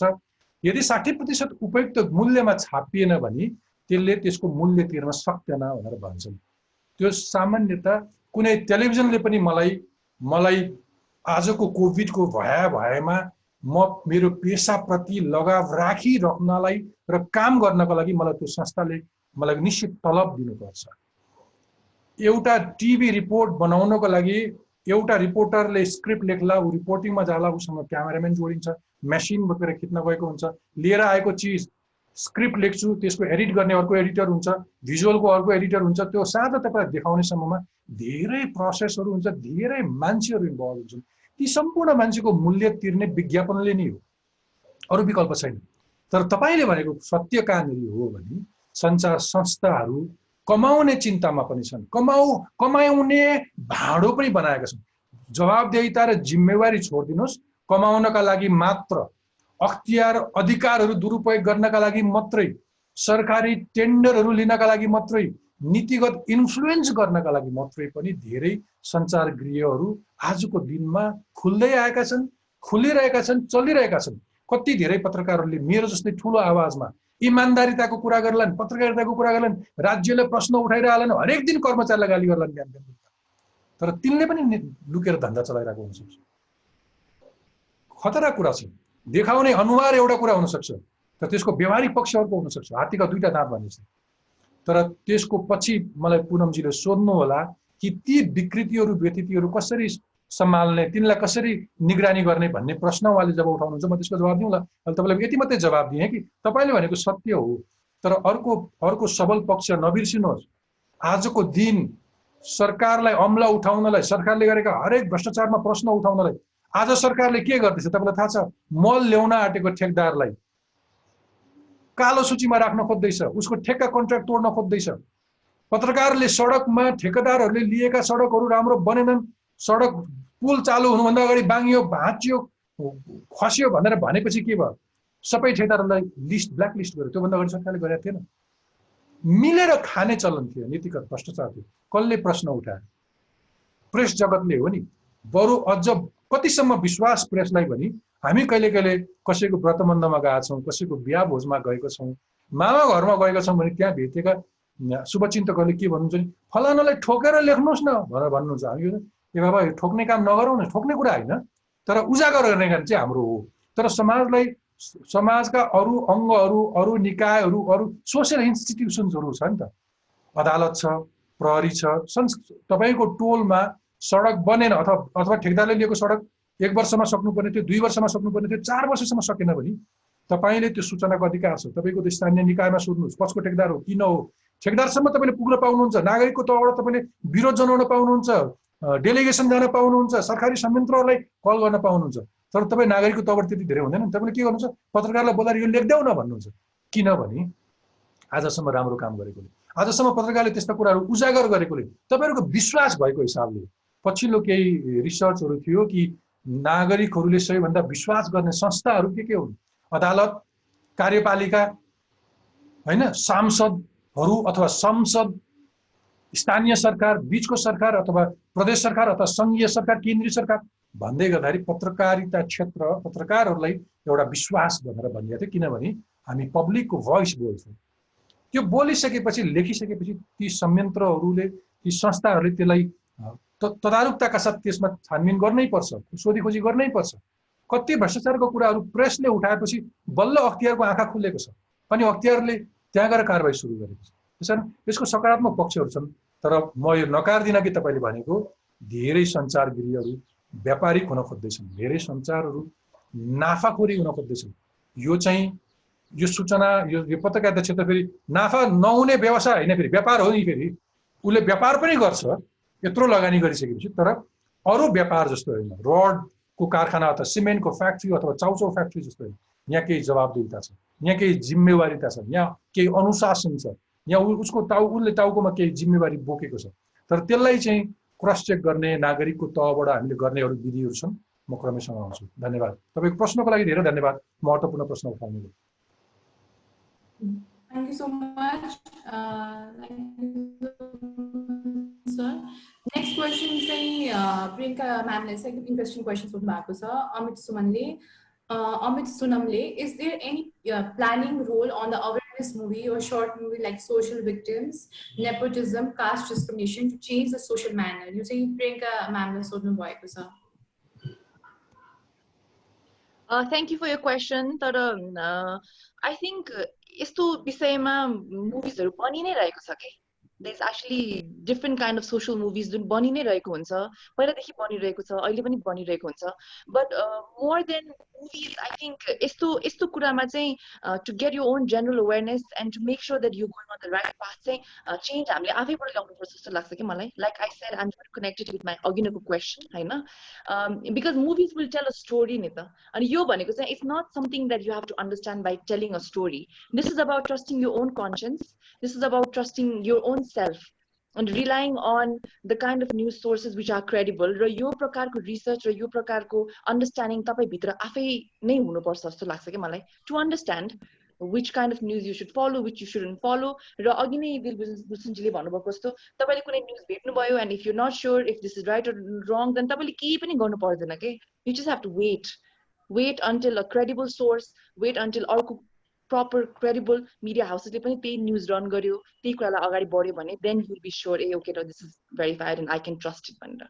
So I think it's a very simple step to follow to do that.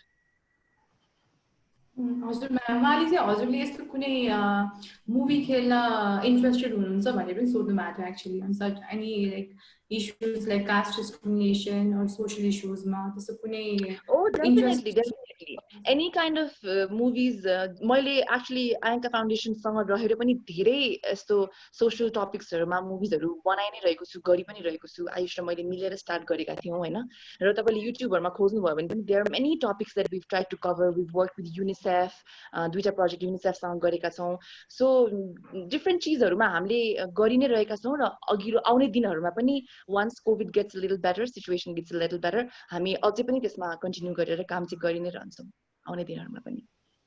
हजुर म्याम, अनि एउटा अझै क्वेशन छ हजुरको लागि, उहाँले सोध्नु भएको छ, if you were a journalist, how would you raise awareness for justice for Nirmala Pant भनेर सोध्नु भएको छ. First, I don't think I want to be a journalist, right? Because quite honestly, it's a very difficult profession. Okay? म चाहिँ यो के भन्छु भने being a journalist is actually a very very very difficult profession हो धेरैचोटि धेरै खण्डहरुमा people take it lightly अहिलेको झन् यो न्यू मिडियामा आएर कतिचोटि हाम्रो साइडबाट क्रेडिबिलिटी लुज भएको छ we've lost trust in so many cases तर जो एकदमै आफ्नो हार्ट एन्ड सोलबाट विथ प्यासन र जसले रेस्पेक्ट गरेर पत्रकारितालाई अगाडि बढाउनु हुन्छ नि I think it is one of the most difficult jobs in the world के आफूभन्दा अगाडि तपाईले यो इश्यूजहरुलाई तपाईले देशलाई तपाईले सूचना राख्न सक्नुपर्ने हुन्छ नि त जर्नलिजम भनेको so I don't think I have that in me र आफूले गर्न नसक्ने चीज त म गर्न सक्दिन भन्नु पर्यो नि I think that is the first important step you should take हैन but having said that I have a huge amount of respect to all the journalist not just in Nepal all over the world जसले 24/7 आफ्नो लाइफलाई जोखिममा राखेर they bring out stories for us so that we can read, we can understand what is going on, हैन तर just being a non-journalist pani, just being a regular citizen pani, not just me, I think we have been doing an incredible job with trying to raise awareness with Nirmala ko case ma अहिले सम्म पनि हरेक मान्छेले आफ्नो जति power जति ताकत छ be it through social media, be it through your voices, आफ्नो प्लेटफर्म आवाज उठाइरहनु भएको छ कन्टिन्युअसली र यो भनेको एकदम युनाइटेड सपोर्ट देखिरहेको छ हामीले खाली प्रब्लम के मात्र भइराछ भने सरकारबाट यो एड्रेस भइराछ हैन के हाम्रो साइडबाट त हामीले गरिराछौं आउँदो दिनमा पनि गर्छौं we will use every platform that is possible to raise voices for Nirmala and for every other person who needs that voice हाम्रो थ्रुबाट तर के हो भने यसको दुई पार्ट हो के हामीले आवाज उठाउने हामीले जस्टिस माग्ने हामीले न्याय माग्ने तर त्यो न्याय दिने जुन केन्द्र छ त्यहाँबाट केही भोइस नआइसकेपछि चाहिँ बिचमा झुन्डिने हो नि त र आई थिंक हामी त्यही झुन्डिराछौं के अहिले for a very very very long time and it's very sad to say this तर हामी त्यही नै झुन्डिरहेका छौं अहिलेको टाइममा Thank you so much. Okay, अब next question चाहिँ दिलभूषण सर र संगीता म्यामले चाहिँ कमन क्वेशन सोध्नु भएको छ Roshna दाहालजीले Did the social media trend justice for Nirmala Pant actually contributed to expedite the investigation or was it just one viral trend with no fruitful result? Can we consider social media platforms revolutionary for justice system?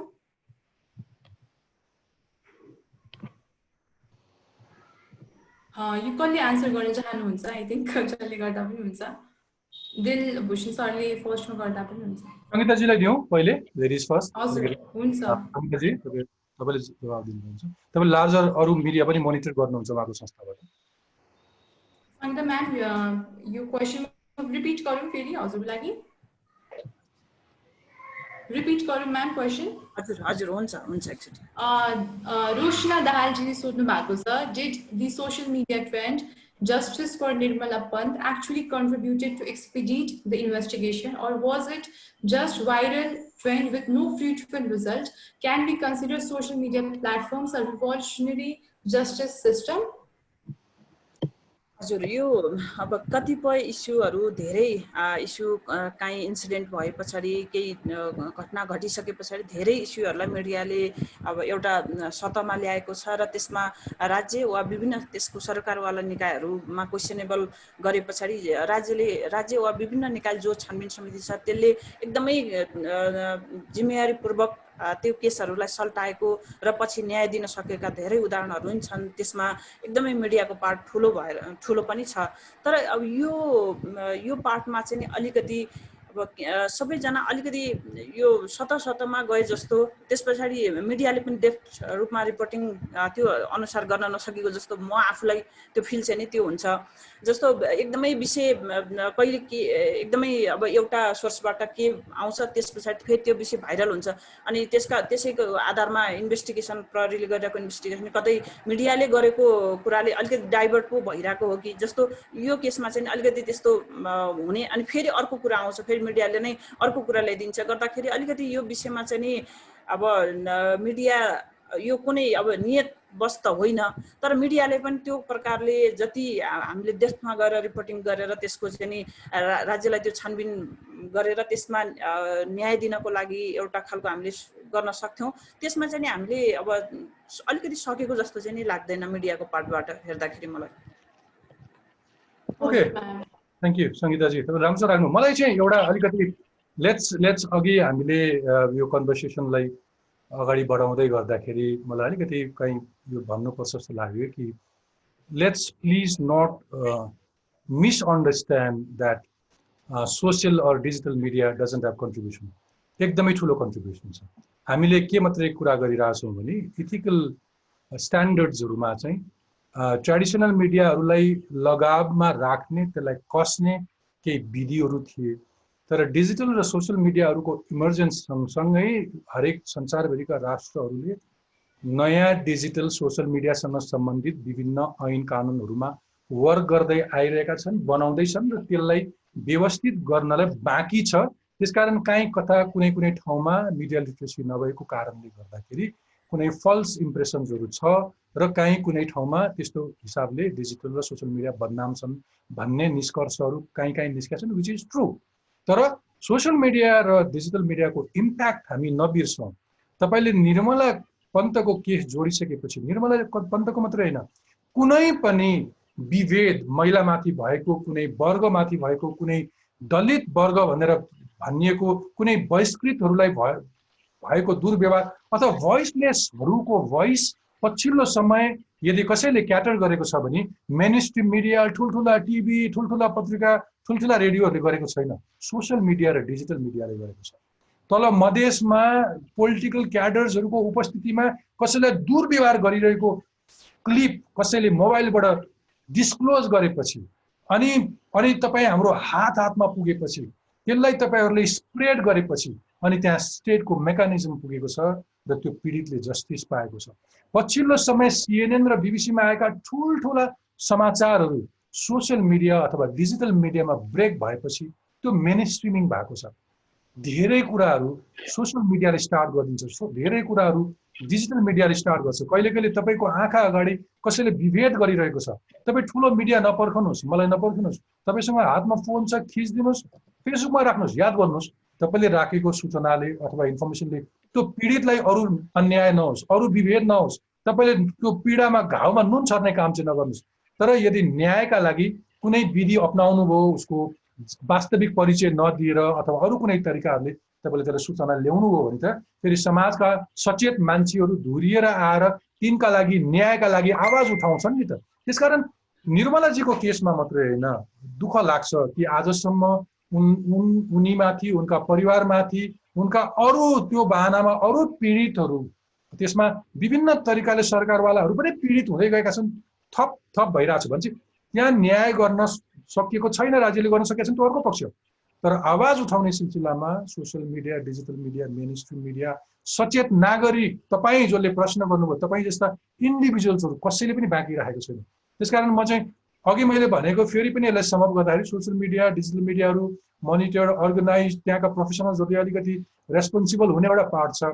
तर उनीहरूको पनि समाजमा ठुलो योगदान छ। भुइँ मान्छेहरूको कथा आउँछ, युट्युबर्सहरू भन्छौँ, मान्छेहरूले गाली गर्छन्, त्यहाँ केही विधिहरू चाहिएको छ, अनुशासनहरू चाहिएको छ, फिल्मिङको अप्रोच चाहिएको छ, एडिटिङको पनि अप्रोच चाहिएको छ। हामी भन्छौँ कि भिजुअल श्रव्य दृश्य तपाईँले बनाउँदाखेरि मेरो कान हर्ट हुने खालको श्रव्य राख्न मिल्दैन, मेरो आँखा मलाई नमिठो लाग्ने खालको दृश्यहरू तपाईँले राख्नु मिल्दैन, तपाईँले मलाई इन्फर्मेसन दिने सिलसिलामा तपाईँले मलाई टर्चर गर्न मिल्दैन, मेरो निन्द्रा हराम गर्न मिल्दैन, मलाई रातभरि अनिदो बनाउने खालको काम गर्न सक्नुहुन्न। तपाईँले त्यो कति भिजुअल्सले मान्छेलाई डिस्टर्ब गर्न सक्छ। त्यसका आफ्ना हाम्रो यो क्षेत्रमा सूचना प्रवाह गर्दाखेरि त्यसका अनेकन विधिहरू छन्, अनेकन तालिमहरू छन्, त्यसलाई अन्डरस्टिमेट गर्न मिल्दैन।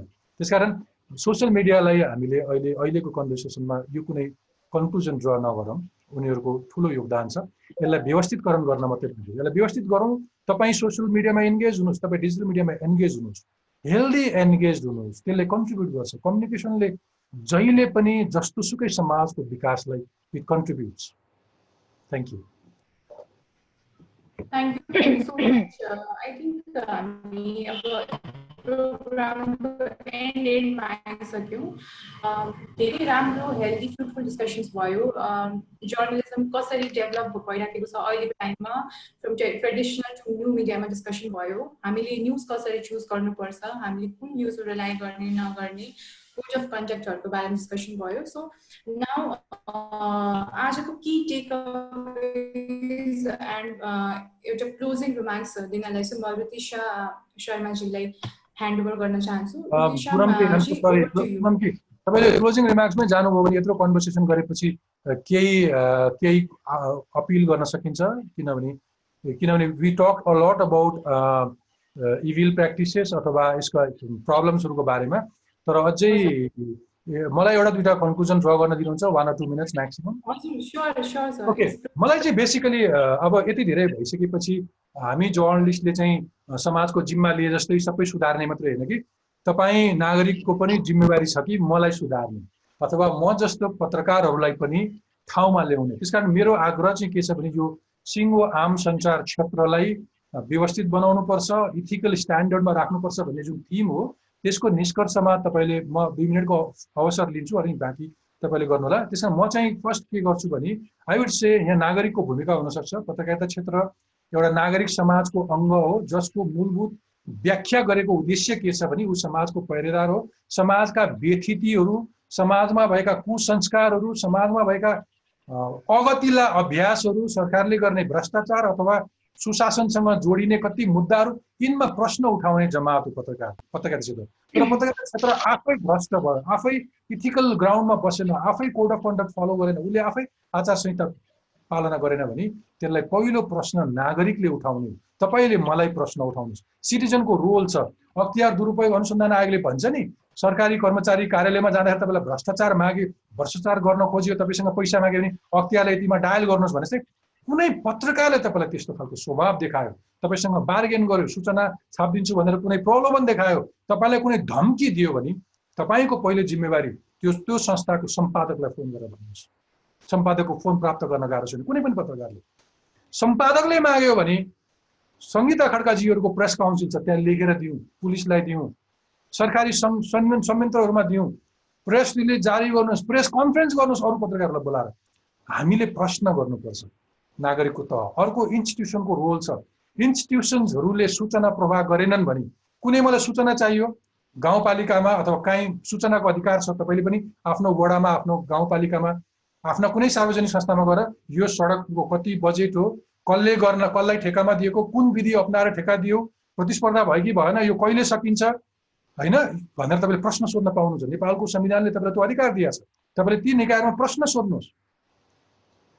त्यस्तै ती इन्स्टिट्युसन्सहरूले हामीलाई पनि सूचना प्रवाह गर्नुभयो भने अघिको गलत अभ्यासहरू निर्कुल हुन्छ. कुनै एउटा सडकमा भ्रष्टाचार भयो भनेर फेक न्युज आयो भने त्यो संस्थाले यो विधि अप्नाएको छौँ, हरेक परियोजनाको अगाडिपट्टि बोर्ड राख्ने चलन हुन्छ.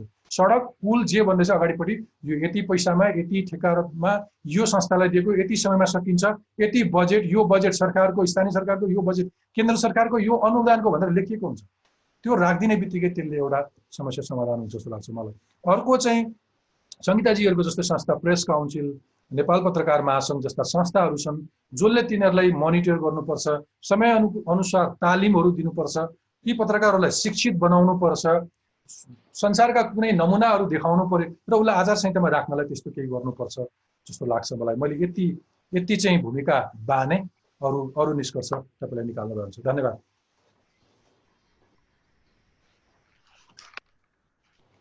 हजुर, thank you so much. Sangeeta ma'am, हजुरले के भन्नुहुन्छ? क्लोजिङ मेसेज के दिनु छ? हजुर, होइन, आजको बहस एकदमै राम्रो रह्यो. हामीले धेरै पाटो पत्रकारिताको अहिलेको ट्रेन्ड र यसलाई सुधार गर्नुपर्ने विषयमा धेरै छलफल गऱ्यौँ र यस्ता छलफलहरू कतिपय कुरा के हुँदो रहेछ भने अब आचार संहिता पनि छ, पत्रकार विभिन्न सङ्घ संस्थाहरूले पत्रकार आचार संहिता पालना गर्नुपर्छ पनि भनिरहेको हुन्छ, तर त्यसलाई फेरि पटक पटक यी कुराहरूलाई जसले एकदम पालना गर्नुपर्छ भन्ने छ तर उसले कहिलेकाहीँ चुगिरहेको हुन्छ. तर त्यो कुरालाई बिउजाउनको लागि सरकारवाला निकायहरूले सबै मिलेर आचार संहिताको लागि अलिकति हामीले अभियान चलायौँ भने कतिपय मिस्टेकली भइरहने घटनाहरू एउटा उदाहरणले अरू हजारौँ पत्रकारहरूलाई सचेत बनाउँछ. त्यस्ता कुराहरूमा चाहिँ नि हामीले पाठ सिकेर आगामी दिनमा अहिलेसम्म भइरहेकालाई फेरि पटक पटक यसलाई हामीले कार्यान्वयनतर्फ नै जोड दिनको लागि अब हामी सबै सरकारवाला निकाय लाग्यौँ भने सकिन्छ. त्यसलाई चाहिँ अझ विस्तारै व्यवस्थित मर्यादित पत्रकारिताको विकास गर्न सकिन्छ. त्यसमा हामी लाग्न जरुरी छ र आजको यो एकदमै छलफल राम्रो रह्यो र यहाँहरू सबैलाई धन्यवाद जुन अवसर दिनुभयो त्यसको लागि पुनमजी लगायत टिमलाई धन्यवाद दिन चाहन्छु। प्रियङ्का म्याम, हजुरले पनि एउटा क्लोजिङ मेसेज दिनु होला। फर्स्ट अफ अल त सबैजनालाई थ्याङ्क यू भन्न चाहन्छु कि आज यस्तो राम्रो एउटा डिस्कसनमा तपाईँले मलाई पनि इन्भाइट गर्नुभयो र जति पनि हामीले कुराहरू गऱ्यौँ आज I think it was very important, it was very fruitful, discussion पनि राम्रो रह्यो र दिलभूषणजीले सङ्गीता म्यामले उहाँहरूले एउटा पत्रकारिताको साइडबाट रुल्स एन्ड गाइडलाइन्स के गर्न सकिन्छ यो विषयमा कुराकानी गरिहाल्नुभयो क्लोजिङमा पनि होइन। र म चाहिँ जस्ट एज अ कलाकार प्लस एउटा आम नागरिक जसले पनि हरेक दिन आफ्नो फोनमा कतिौं थरीका न्युजहरू देख्छु, एकदम इजिली एक्सेसिबल हुन्छ, पढ्छु। सो यो ठाउँबाट रहेर चाहिँ म अगाडि पनि मैले भनिसकेको कुरा हो, तर लास्टमा फेरि एकचोटि के जोड दिन्छु भने चाहिँ हामी पनि अलिकति रेस्पोन्सिबल भएर चाहिँ आफूले पढ्ने, आफ्नो सामु आउने हरेक न्युज, हरेक जे आइपुग्छ त्यसलाई चाहिँ फिल्टर गर्न सिकौँ। त्यो मोस्ट इम्पोर्टेन्ट हो। त्यो फिल्टर गरौँ कुन इम्पोर्टेन्ट हो, कुन इम्पोर्टेन्ट होइन, कुन रियल हो, कुन फेक हो, कुन तपाईँले पढेर चाहिँ एक्चुअली इन्फर्मेसन पाउनुहुन्छ र कुन एकदम बेसलेस फेक क्लिक बेट टाइपको न्युज हो। त्यो डिफरेन्स गर्न हामीले पनि जानौँ र त्यो एकदम गाह्रो पनि छैन। क्रेडिबल सोर्सेसलाई मात्रै बिलिभ गरौँ। यदि क्रेडिबल छैन भने हावातालको लागि, रमाइलोको लागि सेयर गर्ने, एकअर्कामा कमेन्ट पास गर्ने, ट्रुथ हो कि होइन थाहै नपाइकन त्यहाँ थ्रेड स्टार्ट गर्ने अनि एकअर्कासँग झगडा गर्ने, यो प्रकारको प्रविधि पनि एकदम देखिरहेको छ आजकल, स्पेसली डिजिटल न्युज प्लेटफर्म्सहरूमा। कसैले केही पोस्ट हाल्दाखेरि तल तल कमेन्ट सेक्सनमा यति झगडा बहसहरू भइरहेको हुन्छ। कतिचोटि त त्यो टपिकै खास युजलेस हुन्छ कि, तर पनि हामी कति एनर्जी एफर्ट हाल्छौँ त्यस्तो कुरामा। सो यो कुराहरूमा चाहिँ आई थिङ्क हामी पनि, म पनि एज नागरिक र हामीहरू सबैजना चाहिँ यस्तो कुरामा अलिकति केयरफुल भएर चाहिँ न्युजलाई आफैले फिल्टर गरेर के सही हो के गलत हो एटलिस्ट हामीले नै त्यो भिन्नता देख्न चाहिँ कोसिस गरौँ। त्यो चाहिँ भन्नु मन थियो मलाई लास्टमा। Thank you. Thank you so much, ma'am. Okay, now Ritisha ji will explain the key takeaways of today's program. अनि उहाँले closing गर्नुहुन्छ। Over to you. धन्यवाद पुनम। सबैजनालाई नमस्ते। यो श्रृङ्खलामा आज सहभागी हुनुभएका सबै वक्ता श्रोताहरू सबैमा सिएसअकीको तर्फबाट म रितिशा शर्माको न्यानो अभिवादन। आजको सेसन एकदमै राम्रो रह्यो, एकदम प्रोडक्टिभ, एकदम फ्रुटफुल, एकदम हेल्दी डिस्कसन भयो। हामीले मिडिया पर्सनालिटीको यस्तो दिग्गज पर्सनालिटीहरूसँग यति धेरै छलफल गर्न पायौँ, यो मेरो लागि धेरै नै प्रोडक्टिभ भएको छ र आई होप हामी सबैको लागि नै यो प्रोडक्टिभ भएको छ। आजको होल सेसन नै यति इम्पोर्टेन्स थियो कि यसलाई समराइज गर्न र टेक अवे निकाल्नै गाह्रो छ, किनकि एभ्री वर्ड सबैले भन्नुभएको नै एकदमै इम्पोर्टेन्ट छ। र अब की पोइन्टहरूमा डिस्कसन गर्दा अब आज हामीले जुन डिस्कसनहरू गऱ्यौँ, जर्नलिजमको इभल्भमेन्टको बारेमा डिस्कसन गऱ्यौँ, जुन इसाराबाट सुरु भएर अब पत्र पत्रिकामा, रेडियोमा, टेलिभिजन, कम्प्युटर र अहिले जुन डिजिटल प्लेटफर्ममा हामी आएको छौँ, यसले पक्कै पनि एक्सपोनेन्सियल रूपमा यो न्युज लिने उसमा हामी अगाडि बढिरहेको छौँ। र अब हाम्रो अहिलेको समाज र अबको 20 इयर्स भन्दा अघिको समाजमा पक्कै पनि धेरै नै परिवर्तन भएको छ र यो परिवर्तन हुने मेजर एस्पेक्ट भनेको पत्रकारिता पनि हो, एकदमै इम्पोर्टेन्ट रोल खेलेको छ। यो समाज बन्ने भनेकै हामी सबै मान्छेबाट नै हो र हाम्रो सोचबाट नै सामाजिक सोच जागरण हुने हो र हामीले कस्तो न्युज पब्लिस गर्छौँ र कस्तो न्युज सेयर गर्छौँ त्यसमा पनि हाम्रो समाजमा धेरै इम्पोर्टेन्ट उहरू भइरहेछ। अब यही कुराहरूमा डिस्कसन गर्दा जुन आजको डिस्कसन अगाडि बढ्यो, ट्रेडिसनल मिडियाको बारेमा हामीले छलफल गऱ्यौँ, न्यू मिडियाको बारेमा छलफल गऱ्यौँ, कन्टेन्टको बारेमा छलफल गऱ्यौँ। जुन अनलाइन मिडियामा यति धेरै कन्टेन्ट छ, यति धेरै उसो त्यसलाई फिल्टर गर्न गाह्रो छ, तर हामी जनताको मेजर रेस्पोन्सिबिलिटी भनेको जर्नलिजम इथिकल हुनुपर्नेमा पक्कै पनि जर्नलिस्टहरूको ठुलो रेस्पोन्सिबिलिटी छ, तर हामी जनताको पनि सानो रेस्पोन्सिबिलिटी चाहिँ पक्कै पनि छैन। अब हामीले कसरी न्युजलाई फिल्टर गर्छौँ, कसरी त्यो न्युजको क्रेडिबिलिटी हेर्छौँ र त्यसलाई सेयर गर्छौँ, किनकि जस्तो डिस्कसन भयो नेगेटिभ एनर्जी बढी, नेगेटिभ जुन न्युज छ त्यसलाई चाहिँ हामी बढी अगाडि बढाइदिने र पोजिटिभलाई चाहिँ त्यति नगर्ने। त्यो बढ्दै गयो भने पक्कै पनि हाम्रो समाज नै प्रोग्रेसिभतिर नगएर रिग्रेसनतिर जान्छ। त्यही भएर हाम्रो रेस्पोन्सिबिलिटी भनेको पनि कसरी न्युजहरूलाई फिल्टर गरेर जसले चाहिँ समाजमा एउटा राम्रो समाज डेभलप गर्नलाई हेल्प गर्छ त्यस्तो न्युजहरूलाई अगाडि बढाउने, ब्ल्याक एन्ड व्हाइट न्युज अगाडि आउनु पर्यो, त्यसमा कलर गरेर न्युज आउनु भएन भन्ने कुरामा डिस्कसन भयो, which was very good discussion.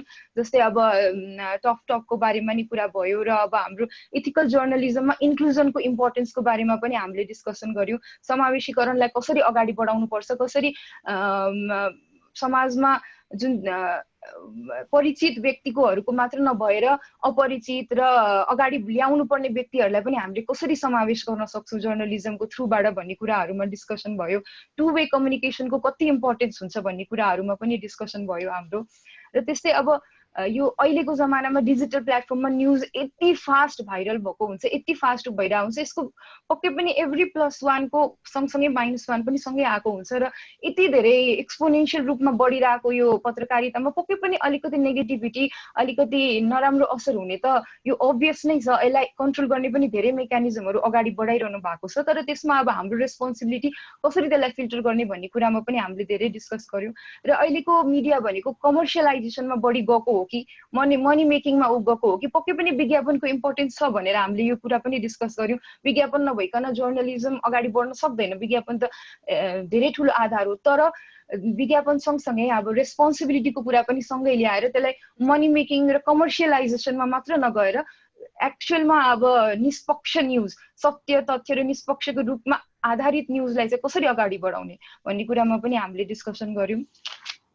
त्यस्तै अब हामीले आचार संहिता अनि त्यसपछि नियमन निकाय र अनुशासन कसरी अगाडि बढाउन सक्छ, कसरी यसलाई अझै यो आचार संहितालाई कसरी चाहिँ हामी अझै बढी फलो गर्न सक्छौँ, सोसियल रेस्पोन्सिबिलिटीको कुरा गर्यौँ, कोड अफ कन्डक्टको कुरा गर्यौँ। अनलाइन मिडियामा जुन फेक न्युजहरू आइरहेको हुन्छ जसले अब एउटा पर्सनलाई मानहानि गरिरहेको छ भने त्यो साथसाथै समाजलाई पनि त्यसले धेरै नेगेटिभ गरिरहेको हुन्छ।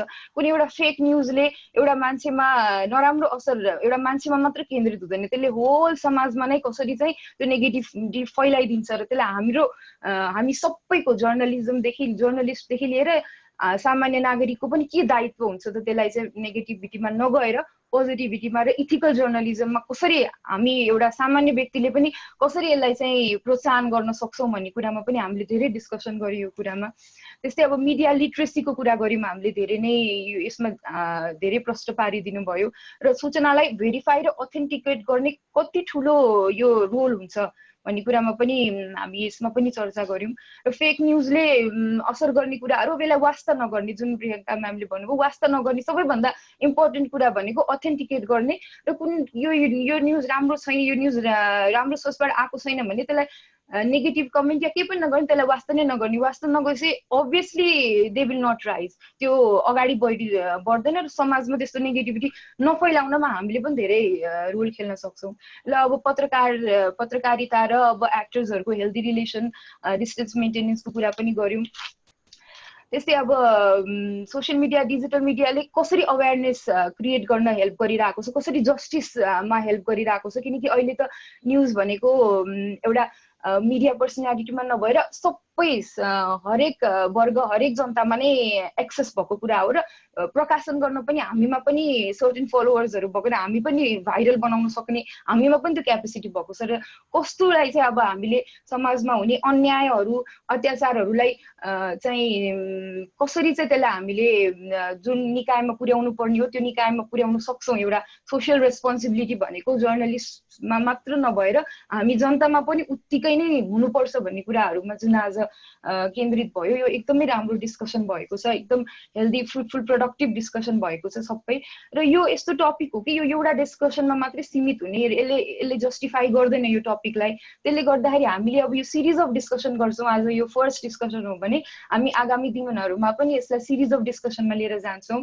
र आजको यो डिस्कसनमा यति राम्रो इन्टरेक्सन गरिदिनु भयो, क्वेसन्स एन्सरहरू गरिदिनु भयो र हाम्रा दिग्गज वक्ताहरूले यस्तो प्रश्नसँग यति राम्रोसँग आफ्नो कुराहरू राखिदिनु भयो र हामीलाई इन्लाइटन गरिदिनु भयो, त्यसको लागि म सबै वक्ताहरू र हामी यहाँ जो पनि इन्भल्भ भएका छौँ सबै श्रोताहरू, जो क्वेसन गर्ने श्रोताहरू सबैलाई चाहिँ धेरै धेरै धन्यवाद दिन चाहन्छु। र हाम्रो टेक्निकल सपोर्टमा निरञ्जन सरलाई पनि धेरै धन्यवाद दिन चाहन्छु र सिएस सखी टिमलाई पनि धेरै धन्यवाद दिन चाहन्छु र सबैलाई धन्यवाद दिँदै यस्तो राम्रो सेसनको लागि सबैजनालाई आभारी प्रकट गर्दै म यो सेसन क्लोज गर्न चाहन्छु। Thank you.